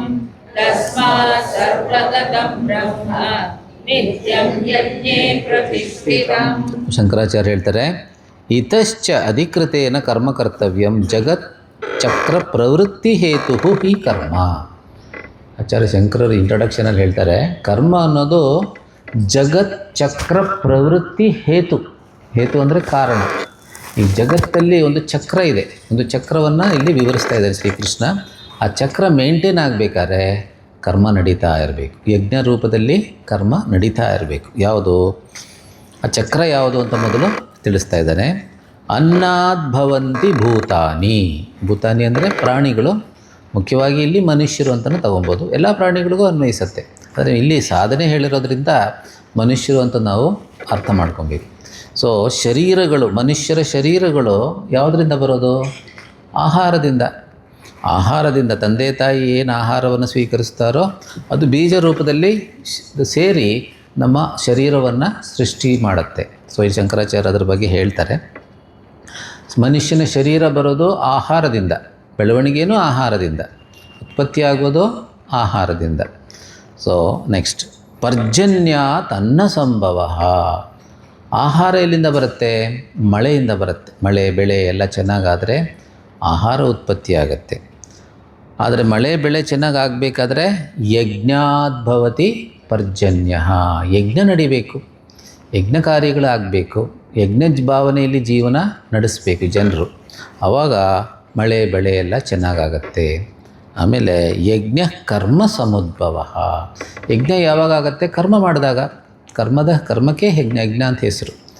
ಶಂಕರಾಚಾರ್ಯ ಇದಕ್ಕೆ ವಿವರಣೆ ಕೊಡುವಾಗ ಬೇರೆ ಅರ್ಥ ಕೊಡ್ತಾರೆ. ಯಾಕಂದರೆ ಒಂದೇ ಪದಕ್ಕೆ ಒಂದೇ ಅರ್ಥ ಕೊಡೋದು ಬೇಡ ಅಂದ್ಬಿಟ್ಟು ಯಜ್ಞ ಅಂತಂದರೆ ಅಪೂರ್ವ ಅಂತ ಹೇಳ್ತಾರೆ. ಅಪೂರ್ವ ಅಂದರೆ ನಾವು ಶಾಸ್ತ್ರ ಉಪದಿಷ್ಟ ಕರ್ಮಗಳನ್ನು ಮಾಡಿದಾಗ ಪುಣ್ಯ ಪ್ರಾಪ್ತಿ ಆಗುತ್ತೆ. ಆ ಪುಣ್ಯಕ್ಕೆ ಇಲ್ಲಿ ಯಜ್ಞ ಅಂತ ಕರೀತಾರೆ. ಸೊ ಆ ರೀತಿ ಯಜ್ಞ ಕರ್ಮ ಸಮುದ್ಭವ. ಸೊ ಇಲ್ಲಿ ಚಕ್ರ ಕಂಪ್ಲೀಟ್ ಆಯಿತು. ಯಾವಾಗ ಇಲ್ಲಿಂದ ಶುರು ಆಗುತ್ತೆ ಚಕ್ರ? ಭೂತಾನಿ ಮನುಷ್ಯರು. ಭೂತಾನಿ ಅವ್ರು ಏನು ಮಾಡ್ತಾರೆ? ಕರ್ಮ ಮಾಡ್ತಾರೆ. ಆ ಕರ್ಮದಿಂದ ಯಜ್ಞ ಅಂದರೆ ಪುಣ್ಯ ಪ್ರಾಪ್ತಿ ಆಗುತ್ತೆ. ಯಜ್ಞದಿಂದ ಮಳೆ ಪರ್ಜನ್ಯದಿಂದ ಆಹಾರದಿಂದ ಭೂತಾನಿ. ಸೊ ಇಲ್ಲೊಂದು ಸರ್ಕಲ್ ಕಂಪ್ಲೀಟ್ ಆಯಿತು. ಈ ಚಕ್ರ ನಿರಂತರವಾಗಿ ನಡೀತಾನೇ ಇದೆ. ನಾವು ಏನು ಮಾಡಬೇಕು ಅಂದರೆ ಈ ಚಕ್ರದಲ್ಲಿ ನಾವು ಭಾಗವಹಿಸಬೇಕು. ನಮ್ಮ ಕೆಲಸ ಏನು? ಮನುಷ್ಯರ ಕೆಲಸ ಈ ಚಕ್ರದವನ್ನು ಡಿಸ್ಟರ್ಬ್ ಮಾಡಬಾರ್ದು, ನಾವು ಭಾಗವಹಿಸಬೇಕು. ಸೊ ಇದಕ್ಕೆ ಧರ್ಮ ಅಂತ ಹೆಸರು. ಧರ್ಮ ಅನ್ನೋ ಪದಕ್ಕೆ ಈ ರೀತಿ ಹೇಳ್ತಾರೆ, ಯಾವುದು ಸಾಮರಸ್ಯವನ್ನು ಉಳಿಸುತ್ತೋ ಬೆಳೆಸುತ್ತೋ ಅದು ಧರ್ಮ, ಯಾವುದು ಸಾಮರಸ್ಯವನ್ನು ಹಾಳು ಮಾಡುತ್ತೋ ಅದು ಅಧರ್ಮ. ಉದಾಹರಣೆಗೆ ನಮ್ಮ ಶರೀರದ ವಿಷಯದಲ್ಲಿ ಯಾವ ರೀತಿ ನಡ್ಕೊಂಡ್ರೆ ನಮ್ಮ ಶರೀರದ ಆರೋಗ್ಯ ಚೆನ್ನಾಗಿರುತ್ತೋ, ನಮ್ಮ ಶರೀರದ ಎಲ್ಲ ಅಂಗಗಳು ಚೆನ್ನಾಗಿರುತ್ತೋ ಅದು ಧರ್ಮ. ಹೌದಾ? ನಮ್ಮ ಶರೀರದ ಅಂಗಗಳೆಲ್ಲ ಒಂದಕ್ಕೊಂದು ಸಾಮರಸ್ಯದಿಂದ ಇರಬೇಕು, ಕೆಲಸ ಮಾಡಬೇಕು. ಸೊ ಅದು ಯಾವುದು ನಮ್ಮ ಶರೀರದ ಆರೋಗ್ಯವನ್ನು ಉಳಿಸುತ್ತೋ ಮತ್ತು ಬೆಳೆಸುತ್ತೋ ಅದು ಧರ್ಮ, ಯಾವುದು ನಮ್ಮ ಶರೀರದ ಆರೋಗ್ಯವನ್ನು ಹಾಳು ಮಾಡುತ್ತೋ ಅದು ಅಧರ್ಮ. ಸೊ ಆ ರೀತಿ ಶರೀರದ ದೃಷ್ಟಿಯಿಂದ. ಅದೇ ಥರ ಸಮಾಜದ ದೃಷ್ಟಿಯಿಂದ ಉದಾಹರಣೆಗೆ ಒಂದು ಆರ್ಕೆಸ್ಟ್ರಾ ತಗೊಳ್ಳಿ. ಆರ್ಕೆಸ್ಟ್ರಾ ಅಂದರೆ ಒಂದು 10 ಜನ ಸೇರಿಕೊಂಡು ಸಂಗೀತವನ್ನು ಉತ್ಪತ್ತಿ ಮಾಡ್ತಾರೆ, ಸಂಗೀತ ಕಾರ್ಯಕ್ರಮ ಕೊಡ್ತಾರೆ. ಆ ಸಂಗೀತ ಕಾರ್ಯಕ್ರಮ ಚೆನ್ನಾಗಿ ನಡಿಬೇಕಾದ್ರೆ ಅವರೆಲ್ಲರೂ ಕೂಡ ಒಬ್ರಿಗೊಬ್ಬರು ಸಾಮರಸ್ಯದಿಂದ ನುಡಿಸ್ಬೇಕಲ್ವ. ಹಾಡೋಂಗೆ ಜೊತೆಯಲ್ಲಿ ಎಲ್ಲರೂ ವೀಣೆದವನು, ಬೇರೆ ಬೇರೆ ತಬಲಾ, ಮೃದಂಗ ಎಲ್ಲರೂ ಕೂಡ ಒಬ್ರಿಗೊಬ್ರು ಸಾಮರಸ್ಯದಿಂದ ಕೆಲಸ ಮಾಡಿದ್ರೆ ಒಳ್ಳೆಯ ಸಂಗೀತಕಾರ. ಒಬ್ಬ ತಪ್ಪಿದ್ರೆ, ಒಬ್ಬ ಮಿಸ್ಟೇಕ್ ಮಾಡಿದ್ರು ಕೂಡ ಸಂಗೀತ ಹಾಳಾಗೋಗ್ಬಿಡುತ್ತೆ. ಸೊ ಆ ರೀತಿ ಶಂಕರ ಇಲ್ಲಿ ಹೇಳ್ತಾ ಇರೋದು, ನಮ್ಮ ಇಡೀ ವಿಶ್ವವೇ ಒಂದು ಶರೀರ ಇದ್ದಂಗೆ, ಇಡೀ ವಿಶ್ವವೇ ಅದರಲ್ಲಿ ಮನುಷ್ಯ ಒಂದು ಅಂಗ, ಪ್ರಾಣಿ ಪಕ್ಷಿಗಳು ಒಂದು ಅಂಗ, ಗಿಡಮರಗಳು ಒಂದು ಅಂಗ. ಸೊ ಎಲ್ಲ ಅಂಗಗಳು ಒಬ್ರಿಗೊಬ್ರು ಸಾಮರಸ್ಯದಿಂದ ಇದ್ದರೆ ವಿಶ್ವ ಚೆನ್ನಾಗಿರುತ್ತೆ, ಶಾಂತಿ. ಇದ್ರೆ ನಾವು ಯುನೈಟೆಡ್ ನೇಷನ್ಸ್ ಎಲ್ಲ ಮಾಡಿ ಏನು ಪ್ರಯೋಜನ ಇಲ್ಲ. ಅವ್ರು ಸುಮ್ಮನೆ ನೋಡ್ತಾ ಇರ್ತಾರೆ, ಎಲ್ಲರೂ ಯುದ್ಧ ಮಾಡ್ತಾನೆ ಇರ್ತಾರೆ. ಅವ್ರು ಬರೀ ನೋಡೋದಷ್ಟೇ ಅವ್ರ ಕೆಲಸ, ಯುದ್ಧ ನಿಲ್ಸೋಕ್ಕಾಗೋದಿಲ್ಲ. ಬರೀ ಯುನೈಟೆಡ್ ನೇಷನ್ಸ್ ಮಾಡೋದ್ರಿಂದ ಒಬ್ರಿಗೊಬ್ಬರು ಸಾಮರಸ್ಯದಿಂದ ಬದುಕಿದ್ರೆ ತಾನೇ ಎಲ್ಲ ರೀತಿ ಸಮೃದ್ಧಿ ಉಂಟಾಗೋದು. ಇಲ್ಲದ್ರೆ ಬರೀ ಹಾಳೆ, ಎಲ್ರಿಗೂ ತೊಂದರೆ. ಎಲ್ಲೋ ಯುದ್ಧ ನಡೆದ್ರೆ ನಮಗೆಷ್ಟು, ಗಲ್ಫಲ್ಲಿ ಅಲ್ಲಿ ಇರಾನ್ ಮತ್ತು US ಅಲ್ಲಿ ಯುದ್ಧ ನಡೆದ್ರೆ ಅವ್ರಿಬ್ಬರ ಮಧ್ಯ ನಮಗೆಷ್ಟು ತೊಂದರೆ ಆಗುತ್ತೆ. So all are inter related. ದೇಹದ ಒಂದು ಭಾಗ ಸರಿಯಾಗಿ ಕೆಲಸ ಮಾಡಲಿಲ್ಲ ಅಂದರೆ ಬೇರೆ ಭಾಗಗಳಿಗೂ ಅದು ಬಾಧಿತವಾಗ್ಬಿಡುತ್ತೆ. So every one is interconnected in nature. ಇಂಗ್ಲೀಷಲ್ಲಿ ಒಂದು ಗಾದೆ ಇದೆ, you cannot pluck a flower without disturbing a star. You cannot pluck a flower without disturbing a star. ನೀವೊಂದು ಹೂವನ್ನು ಕಿತ್ತರೆ ಎಲ್ಲೋ ಒಂದು ನಕ್ಷತ್ರಕ್ಕೆ ಡಿಸ್ಟರ್ಬ್ ಆಗುತ್ತೆ. ಸೊ ಎಲ್ಲ we are all interconnected ಅಂತ ಅರ್ಥ. ಸೊ ಅದರಿಂದ ಇದನ್ನು ಅರ್ಥ ಮಾಡಿಕೊಂಡು ಈ ಸೃಷ್ಟಿಯಲ್ಲಿ ಒಂದು ಚಕ್ರ ಇದೆ, ಆ ಚಕ್ರದಲ್ಲಿ ನಾನು ಭಾಗಿ. ಈ ಚಕ್ರ ಅಂದರೆ ಏನರ್ಥ? ಒಂದು ಕಡೆಯಿಂದ ನಾನು ತಗೊಬೇಕು, ಇನ್ನೊಂದು ಕಡೆಯಿಂದ ನಾನು ಕೊಡಬೇಕು. ಸೊ ತಗೊಳ್ಳೋದು ಇದೆ ಜೀವನ ಅಂದರೆ, ಕೊಡೋದು ಅಷ್ಟೇ ಮುಖ್ಯ. ಆದರೆ ಸಾಧ್ಯವಾದಷ್ಟು ತಗೊಳ್ಳೋದಕ್ಕಿಂತ ಜಾಸ್ತಿ ಕೊಡಬೇಕು. ನಮ್ಮ ಚಿನ್ಮಯ ಮಿಷನ್ ಪ್ಲೆಡ್ಜಲ್ಲಿ ಅದೇ ಥರ ಇರೋದು. We give more than what we take, we produce more than what we consume. So ಆ ರೀತಿ ಅದು ಧರ್ಮ ಅಂತ ಕರೆಯೋದು. ಸೊ ಧರ್ಮ ದೃಷ್ಟಿಯಿಂದನೂ ಕೂಡ ಅರ್ಜುನ, ನೀನು ನಿನ್ನ ಕರ್ತವ್ಯವನ್ನು, ಇದೆಲ್ಲ ಯಾಕೆ ಹೇಳ್ತಿರೋದು ಅರ್ಜುನಂಗೆ? ನಿನ್ನ ಕರ್ತವ್ಯ ಯುದ್ಧ ಮಾಡು, ಯುದ್ಧ ಕ್ಷೇತ್ರವನ್ನು ಬಿಟ್ಟು ಎಲ್ಲೂ ಹೋಗಬೇಡ, ನಿನ್ನ ಕರ್ತವ್ಯವನ್ನು ಮಾಡು. ಅದರ ಕರ್ತವ್ಯ ಮಾಡುವಾಗ ಈ ರೀತಿ ಒಂದು ಭಾವನೆಯಿಂದ ಮಾಡು. ಈ 4ರಲ್ಲಿ ಯಾವುದಾದ್ರು ಒಂದನ್ನು ಸೆಲೆಕ್ಟ್ ಮಾಡ್ಬೋದು. ಮತ್ತು ಈ ಕರ್ಮ ಯಾವುದು ಮಾಡಿದ್ರೆ ಅದು ಯಜ್ಞ ಆಗುತ್ತೆ ಅಂತ ನಮಗೆ ಮಾರ್ಗದರ್ಶನ ಎಲ್ಲಿ ಸಿಗುತ್ತೆ? ಕರ್ಮ ಬ್ರಹ್ಮೋದ್ಭವಂ ವಿದ್ಧಿ. ಬ್ರಹ್ಮ ಅಂದರೆ ಇಲ್ಲಿ ವೇದ. ಈ ಶ್ಲೋಕದಲ್ಲಿ ಬ್ರಹ್ಮ ಅನ್ನೋದಕ್ಕೆ ಬೇರೆ ಬೇರೆ ಅರ್ಥ ಇದೆ. ಇಲ್ಲಿ ಬ್ರಹ್ಮ ಅಂದರೆ ವೇದ. ಸೊ ವೇದದಲ್ಲಿ ನಮಗೇನು ಮಾರ್ಗದರ್ಶನ ಸಿಗುತ್ತೆ, ಯಾವ ಕರ್ಮ ಮಾಡಬೇಕು, ಯಾವ ಕರ್ಮ ಮಾಡಬಾರ್ದು, ಯಾವ ರೀತಿ ಮಾಡಬೇಕು, ನಮಗೆ ಮಾರ್ಗದರ್ಶನ ಸಿಗುತ್ತೆ. ಅದರ ಪ್ರಕಾರ ಮಾಡಿದ್ರೆ ಕರ್ಮ ಅನ್ನೋದು ಯಜ್ಞ ಆಗಿ ನಮಗೆ ಎಲ್ಲ ರೀತಿ ಸಮೃದ್ಧಿಯನ್ನು ಉಂಟು ಮಾಡುತ್ತೆ. ಸರಿ, ವೇದವನ್ನು ಯಾಕೆ ನಾವು ತಗೊಬೇಕು? ವೇದಗಳಿಗೆ ಅಷ್ಟು ಪ್ರಾಮುಖ್ಯತೆಯನ್ನು ಯಾಕೆ ಕೊಡಬೇಕು? ಬ್ರಹ್ಮ ಅಕ್ಷರ ಸಮುದ್ಭವಂ. ವೇದಗಳನ್ನ ಯಾಕೆ ನಂಬಬೇಕು ನಾವು? ಯಾಕೆ ಶ್ರದ್ಧೆ ಇರಬೇಕು? ಯಾಕೆಂದರೆ ಬ್ರಹ್ಮ ಅಕ್ಷರ ಅಕ್ಷರ ಅಂದರೆ ಪರಮಾತ್ಮ. ಸೊ ಇದು ಪರಮಾತ್ಮನ ವಾಣಿ ವೇದಗಳು. ಇಟ್ಸ್ ಅ ರಿವೀಲ್ಡ್ ಟೆಕ್ಸ್ಟ್, ಅಪೌರುಷೇಯ ಗ್ರಂಥ ವೇದಗಳು. ಅದರಿಂದ ನಾವು ಅದನ್ನು ಶ್ರದ್ಧೆಯಿಂದ ಸ್ವೀಕರಿಸಬೇಕು. ಸೊ ವೇದದಲ್ಲಿ ಶ್ರದ್ಧೆ ಇದ್ದರೆ ಅದಕ್ಕೆ ಹೆಸರು ಶ್ರದ್ಧಾ. ಶ್ರದ್ಧಾ ಅಂದರೆ ಏನು? ಸತ್ಯಬುದ್ಧಿ, ಸುಖಬುದ್ಧಿ, ಮಹತ್ವ ಬುದ್ಧಿ. ಅಥವಾ ಒಂದೇ ವರ್ಡಲ್ಲಿ ಹೇಳೋದಾದರೆ ಪ್ರಮಾಣ ಬುದ್ಧಿ. ಶ್ರದ್ಧಾ ಮೀನ್ಸ್ ಪ್ರಮಾಣ ಬುದ್ಧಿ. ಸೊ ಬ್ರಹ್ಮ ಇದನ್ನು ಅರ್ಥ ಮಾಡಿಕೊಂಡ್ರೆ ಸರಿಯಾಗಿ ನಮಗೆ ವೇದದಲ್ಲಿ ಶ್ರದ್ಧೆ ಉಂಟಾಗುತ್ತೆ. ಈಗ ಕಣ್ಣಲ್ಲಿ ನಮಗೆ ಶ್ರದ್ಧೆ ಇದೆ ಅಲ್ವಾ? ಕಣ್ಣು, ಇದು ನೀಲಿ ಕಲರ್ ಪುಸ್ತಕ ಅಂತ ನಂಗೆ ಗೊತ್ತಾಗೋದು ಹೇಗೆ? ಇದು ಕಣ್ಣು ತೋರಿಸ್ತಾ ಇದೆ ನೀಲಿ ಅಂತ, ಅದ್ರಲ್ಲಿ ನಂಗೆ ನಂಬಿಕೆ ಇರಬೇಕು, ಶ್ರದ್ಧೆ ಇರಬೇಕು ಕಣ್ಣಲ್ಲಿ. ಇದಿಲ್ಲದೆ ನನಗೆ ನೀಲಿನೋ ಕೆಂಪು ಅಂತ ಹೆಂಗೆ ಗೊತ್ತಾಗುತ್ತೆ? ಕಣ್ಣು ತೋರಿಸ್ತಾ ಇದೆ ನೀಲಿ ಅಂತ, ದಟ್ ಈಸ್ ಕಾಲ್ಡ್ ಶ್ರದ್ಧಾ. ಆ ಥರ ನಮಗೆ ವೇದವಾಕ್ಯಗಳಲ್ಲಿ ಗುರುವಾಕ್ಯದಲ್ಲಿ ಶ್ರದ್ಧೆ ಇದ್ದರೆ ಜ್ಞಾನ ಪ್ರಾಪ್ತಿ ಆಗತ್ತೆ. ಅದಕ್ಕೆ ಶ್ರೀಕೃಷ್ಣ ಹೇಳಿರೋದು ಶ್ರದ್ಧಾವಾನ್ ಲಭತೆ ಜ್ಞಾನಂ. ಯೋ ಯತ್ 17ನೇ ಅಧ್ಯಾಯದ ಶ್ರೀಕೃಷ್ಣ ಹೇಳಿದೆ ಯೋ ಯತ್ ಶ್ರದ್ಧಃ ಸ ಏವ ಸಹ. ಆಮೇಲೆ ತಸ್ಮಾತ್ ಆದುದರಿಂದ ಸರ್ವಗತಂ ಬ್ರಹ್ಮ ನಿತ್ಯಂ ಯಜ್ಞೇ ಪ್ರತಿಷ್ಠಿತಂ. ಆದ್ದರಿಂದ ಸರ್ವಗತಂ ಬ್ರಹ್ಮ, ಇಲ್ಲಿ ವೇದ, ಬ್ರಹ್ಮ ಅಂದರೆ ಇಲ್ಲಿ ವೇದ. ಈ ವೇದ ನಮ್ಮ ಜೀವನದ ಎಲ್ಲ ಅಂಶಗಳನ್ನು ಪ್ರವೇಶ ಮಾಡಿದೆ. ಊಟ ಮಾಡೋದರಿಂದ ಹಿಡಿದು, ಸ್ನಾನ ಮಾಡೋದರಿಂದ ಹಿಡಿದು, ದಾನ ಮಾಡೋದರಿಂದ ಹಿಡಿದು ಎಲ್ಲ ವಿಷಯದಲ್ಲೂ ನಮಗೆ ಮಾರ್ಗದರ್ಶನ ಸಿಗುತ್ತೆ. ಶಂಕರಾಚಾರ್ಯ ಹೇಳ್ತಾರೆ ಸರ್ವಾರ್ಥ ಪ್ರಕಾಶಕತ್ವಾತ್ ಸರ್ವಗತಂ. ಅಂದರೆ ಜೀವ, ಈಶ್ವರ ಮತ್ತು ಜಗತ್ತು, ಈ ಮೂರು ಬಗ್ಗೆಯೂ ನಮಗೆ ಮಾಹಿತಿಯನ್ನು ಕೊಡುವಂಥ ಗ್ರಂಥ ವೇದ. ಸೊ ಅದರಲ್ಲಿ ಶ್ರದ್ಧೆ ಇಟ್ಕೊಂಡು ಆ ವೇದಗಳು ಯಾವ ಕರ್ಮಗಳನ್ನು ಮಾಡಬೇಕು, ಯಾವ ಆ್ಯಟಿಟ್ಯೂಡಿಂದ ಕರ್ಮ ಮಾಡಬೇಕು ಅದನ್ನು ನಾವು ಅನುಸರಿಸಿ ನಮ್ಮ ಜೀವನವನ್ನೇ ಯಜ್ಞವಾಗಿ ಮಾಡಿಕೊಂಡ್ರೆ ನಾವು ಏನೇನು ಕರ್ಮಗಳು ಮಾಡ್ತೀವೋ ಎಲ್ಲಿದ್ದರೂ ಸರಿನೇ ಅಲ್ಲಿ ವೇದ ಇದೆ, ಭಗವಂತ ಇದ್ದಾನೆ ಅಂತ ಅರ್ಥ. ಅದನ್ನ ಹೇಳ್ತಾರೆ ನಿತ್ಯಂ ಯಜ್ಞೇ ಪ್ರತಿಷ್ಠಿತಂ. ಇಲ್ಲಿ ನಿತ್ಯಂ ಅಂದರೆ ಸದಾ, ನಿತ್ಯಂ ಮೀನ್ಸ್ ಸದಾ ಯಜ್ಞೇ ಪ್ರತಿಷ್ಠಿತಂ.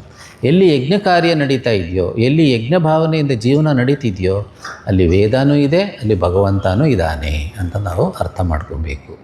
ಅವನು ಕೊನೆಯಲ್ಲಿ ಶ್ರೀಕೃಷ್ಣ ಹೇಳ್ತಾನೆ, ಶ್ರೀಕೃಷ್ಣನ ಸ್ಟೈಲ್ ಹೇಗೆ ಅಂದರೆ ನೋಡು, ಹೀಗೆ ಮಾಡಿದ್ರೆ ಒಳ್ಳೆಯದಾಗತ್ತೆ, ಮಾಡಲಿಲ್ಲ ಕಷ್ಟ ಆಗುತ್ತೆ. ನೆಕ್ಸ್ಟ್ ಶ್ಲೋಕದಲ್ಲಿ ಏವಂ ಪ್ರವರ್ತಿತಂ ಚಕ್ರಂ ನಾನು ವರ್ತಯತಿ ಹಯಃ ಅಘಾಯುರಿಂದ್ರಿಯಾರಾಮಃ ಮೋಘಂ ಪಾರ್ಥ ಸ ಜೀವತಿ. ಏವಂ ಪ್ರವರ್ತಿತಂ ನಾನುವರ್ತಯತಿ ಹಯಃ ಅಘಾಯುರಿಂದ್ರಿಯಾರಾಮಃ ಮೋಘಂ ಪಾರ್ಥ ಸ ಜೀವತಿ. ಏವಂ ಪ್ರವರ್ತಿತಂ ಚಕ್ರಂ. ಹೀಗೆ ಈ ಚಕ್ರ ನಡೀತಾ ಇದೆ. ಯಾರು ನಡೆಸ್ತಾ ಇರೋದು ಈ ಚಕ್ರ? ಈಶ್ವರೇಣ ಪ್ರವರ್ತಿತಂ. ಈ ಚಕ್ರ ನಡೆಸ್ತಾ ಇರೋದು ಸ್ಮೂತಾಗಿ ಈ ಪ್ರಪಂಚದಲ್ಲಿ ಎಲ್ಲ ನಡೆಸ್ಕೊಂಡು ಹೋಗ್ತಾ ಇರೋದು ಭಗವಂತನಿಂದ. ಶಂಕರಾಚಾರ್ಯ ಹೇಳ್ತಾರೆ ಈಶ್ವರೇಣ ಪ್ರವರ್ತಿತಂ. ಈಶ್ವರ ನಡೆಸ್ಕೊಂಡು ಹೋಗ್ತಾ ಇದ್ದಾನೆ. God is running the show. You have to cooperate with God. ಗಲಾಟೆ ಮಾಡಬೇಡ, ಭಗವಂತನ ಜೊತೆ ಸಹಕರಿಸಬೇಕು. ಹೇಗೆ ಸಹಕರಿಸೋದು? ಮೊದಲನೇದಾಗಿ ನಿನ್ನ ಕರ್ತವ್ಯ ಮಾಡಬೇಕು. ಆ ಕರ್ತವ್ಯವನ್ನು ಈಶ್ವರಾರ್ಪಣ ಬುದ್ಧಿಯಿಂದ ಮಾಡಬೇಕು. ಮತ್ತು ಜೀವನದಲ್ಲಿ ಏನು ಬರುತ್ತೋ ಅದನ್ನು ಪ್ರಸಾದ ಬುದ್ಧಿಯಿಂದ ಸ್ವೀಕರಿಸಿ ಎಲ್ಲರ ಜೊತೆ ಹಂಚಿಕೊಂಡು ಅನುಭವಿಸ್ಬೇಕು. ದಿಸ್ ಈಸ್ ಕಾಲ್ಡ್ ಅವ್ರ ಜೊತೆ ಭಗವಂತನ ಜೊತೆ ಸಹಕರಿಸೋದು. ನ ಅನುವರ್ತಯತಿ. ಈಗ ಯಾರೊಬ್ರು ಹೇಳ್ತಾನೆ, ಇಲ್ಲ ನಾನು ಈ ರೀತಿ ಇರೋದಿಲ್ಲ, ನಾನು ಹೆಂಗೆ ಬೇಕೋ ಹಂಗೆ ಇರ್ತೀನಿ, ನನ್ನ ಅನುಕೂಲ, ನನಗೆ ಇಷ್ಟ ಬಂದಂಗೆ ಇರ್ತೀನಿ ಅಂತ ಹೇಳಿದ್ರೆ ಅವನಿಗೆ 3 ಹೆಸರು ಇಟ್ಟಿದ್ದಾನೆ ಶ್ರೀಕೃಷ್ಣ. ಆ ರೀತಿ ಯಾರು ವೇದಗಳಿಗೆ ಬೆಲೆ ಕೊಡೋದಿಲ್ಲ, ಗುರುವಾಕ್ಯಕ್ಕೂ ಬೆಲೆ ಕೊಡೋದಿಲ್ಲ, ಈ ತತ್ವ ಯಾವುದಕ್ಕೂ ಕೇರೆ ಮಾಡೋದಿಲ್ಲ, ಯಾವ ಕರ್ಮಯೋಗಿನೇ ಅಲ್ಲ, ಅಂಥವನಿಗೆ 3 ಹೆಸರು ಇಡ್ತಾನೆ. ಅಘಾಯುಹು ಇಂದ್ರಿಯಾರಾಮಃ ಮೋಘಂ ಪಾರ್ಥ ಸ ಜೀವತಿ. ಅಘ ಅಂದರೆ ಪಾಪ. ಅವನಿಗೆ ಪಾಪ ಪ್ರಾಪ್ತಿಯಾಗತ್ತೆ, ಕೃತ್ಯವಾಯ ದೋಷ ಪ್ರಾಪ್ತಿಯಾಗತ್ತೆ. ಅವನಿಗೆ ಪಾಪ ಬರುತ್ತೆ. ಅದರಿಂದ ಪಾಪ ಯಾವಾಗಲೂ ದುಃಖ ರೂಪದಲ್ಲೇ ಬರೋದು. ಆಮೇಲೆ ಯಾಕಂದ್ರೆ ಮಾಡಬೇಕಾಗಿರೋದು ಮಾಡ್ತಿಲ್ಲ. ಯಾರು ಮಾಡಬೇಕಾಗಿರೋದು ಮಾಡಲ್ವೋ ಅವ್ರೇನು ಮಾಡ್ತಾರೆ? ಮಾಡಬಾರ್ದನ್ನೇ ಮಾಡೋದು. ಸೊ ಆ ರೀತಿ. ಆಮೇಲೆ ಇಂದ್ರಿಯಾರಾಮ. ಇಂದ್ರಿಯಾರಾಮ ಅಂದರೆ ಅವನ ಜೀವನದಲ್ಲಿ ಬರೀ ಭೋಗ ಜೀವನ ಅಷ್ಟೇ, ಬೇರೆ ಯಾವ ಶ್ರೇಷ್ಠ ಗುರಿನೂ ಇರೋದಕ್ಕೆ ಸಾಧ್ಯವಿಲ್ಲ. ಯಾಕಂದರೆ ಸ್ವಾರ್ಥ ಅಹಂಕಾರ ಎರಡೇ ಅವನ ಮೋಟಿವೇಶನ್. ಏನು? ಸ್ವಾರ್ಥ ಮತ್ತು ಅಹಂಕಾರ. ಸೊ ಅವನು ಇಂದ್ರಿಯಾರಾಮ, ಇಂದ್ರಿಯಗಳಲ್ಲೇ ರಮಿಸ್ತಾ ಇರ್ತಾನೆ. ಅದೇ ಅವನ ಜೀವನ. ಅವನ ಪ್ರಕಾರ ಅದೇ ಶ್ರೇಷ್ಠ. He has no higher goal in life. ಆಮೇಲೆ ಅವನ ಜೀವನ ವ್ಯರ್ಥವಾಗಿಬಿಡುತ್ತೆ. ಮೋಘಂ ಪಾರ್ಥ ಸ. ಮೋಘಂ ಅಂದರೆ ವ್ಯರ್ಥಂ. ಅವನ ಮನುಷ್ಯ ಜೀವನ ವ್ಯರ್ಥವಾಗುತ್ತೆ. ಯಾಕಂದರೆ ಪ್ರಾಣಿ ಪಕ್ಷಿಗಳು ಮಾಡೋದನ್ನೇ ಮನುಷ್ಯರು ಮಾಡಿದ್ರೆ ಅವನ ಮನುಷ್ಯ ಜೀವನ ಬೇಕಿಲ್ಲ ಅಂತ ಅರ್ಥ. Not required. ಸೊ ಅವನು ಮುಂದಿನ ಜನ್ಮದಲ್ಲಿ ಮತ್ತೆ ಪ್ರಾಣಿ ಶರೀರನೇ ಪ್ರಾಪ್ತಿ ಆಗೋ ಚಾನ್ಸ್ ಇದೆ. ಮೋಘಂ ಪಾರ್ಥ. ಮೋಘಂ ಅನ್ನೋದಕ್ಕೆ ಕಬೀರ್ ದಾಸರು ಒಂದು ದೋಹದಲ್ಲಿ ಹೇಳ್ತಾರೆ, ರಾತ್ರಿ ಕಳೆಯಿತು ನಿದ್ರೆಯಲಿ, ದಿನ ಕಳೆಯಿತು ಊಟದಲ್ಲಿ, ರತ್ನದಂಥ ಈ ನರ ಜನ್ಮ ಮೂರ್ಖಾಸಿಗೆ ಹೋಯಿತು ಕಬೀರ, ಮೂರ್ಖಾಸಿಗೆ ಹೋಯಿತು. ಸೊ ಮನುಷ್ಯ ಜನ್ಮದಲ್ಲಿ ಎಂಥ ಅದ್ಭುತವಾದಂಥ ಪ್ರಾಪ್ತಿಗಳನ್ನು ಮಾಡ್ಕೊಬೋದು. ಅದು ಮಾಡ್ಕೊಳ್ಳದೆ ಏನೋ ಒಂದು ಸಣ್ಣ ಪುಟ್ಟ ಒಂದು ಲಾಭಕ್ಕೋಸ್ಕರ ಅವನು ಇಡೀ ಮನುಷ್ಯ ಜನ್ಮವನ್ನೇ ಕಳೆದುಬಿಟ್ಟ. ಅಂದರೆ ಕರ್ಮಯೋಗದ ಭಾವನೆ ಇಲ್ಲದೇ ಇದ್ದರೆ ನಮಗೇನೋ ಒಂದು ಅನಿತ್ಯ ಫಲ ಪ್ರಾಪ್ತಿಯಾಗತ್ತೆ, ಸಣ್ಣ ಪುಟ್ಟದ್ದು ಏನೇನೋ ಪ್ರಾಪ್ತಿಯಾಗತ್ತೆ, ಅದು ಬರುತ್ತೆ ಹೋಗುತ್ತೆ, ಕೊನೆಗೆ ನಮ್ಮ ಕೈ ಖಾಲಿನೇ. ಅದಷ್ಟೇ ಅಲ್ಲ, ಸಕಾಮ ಕರ್ಮ ಮಾಡೋದರಿಂದ ನಮ್ಮ ವಾಸನೆಗಳಿಗೆ ಬಲ ಜಾಸ್ತಿ ಆಗುತ್ತೆ. ವಾಸನೆಗಳಿಗೆ ಬಲ ಜಾಸ್ತಿ ಆದಷ್ಟು ಬಂಧನ ಜಾಸ್ತಿ ಆಗುತ್ತೆ, ದುಃಖ ಜಾಸ್ತಿ ಆಗುತ್ತೆ.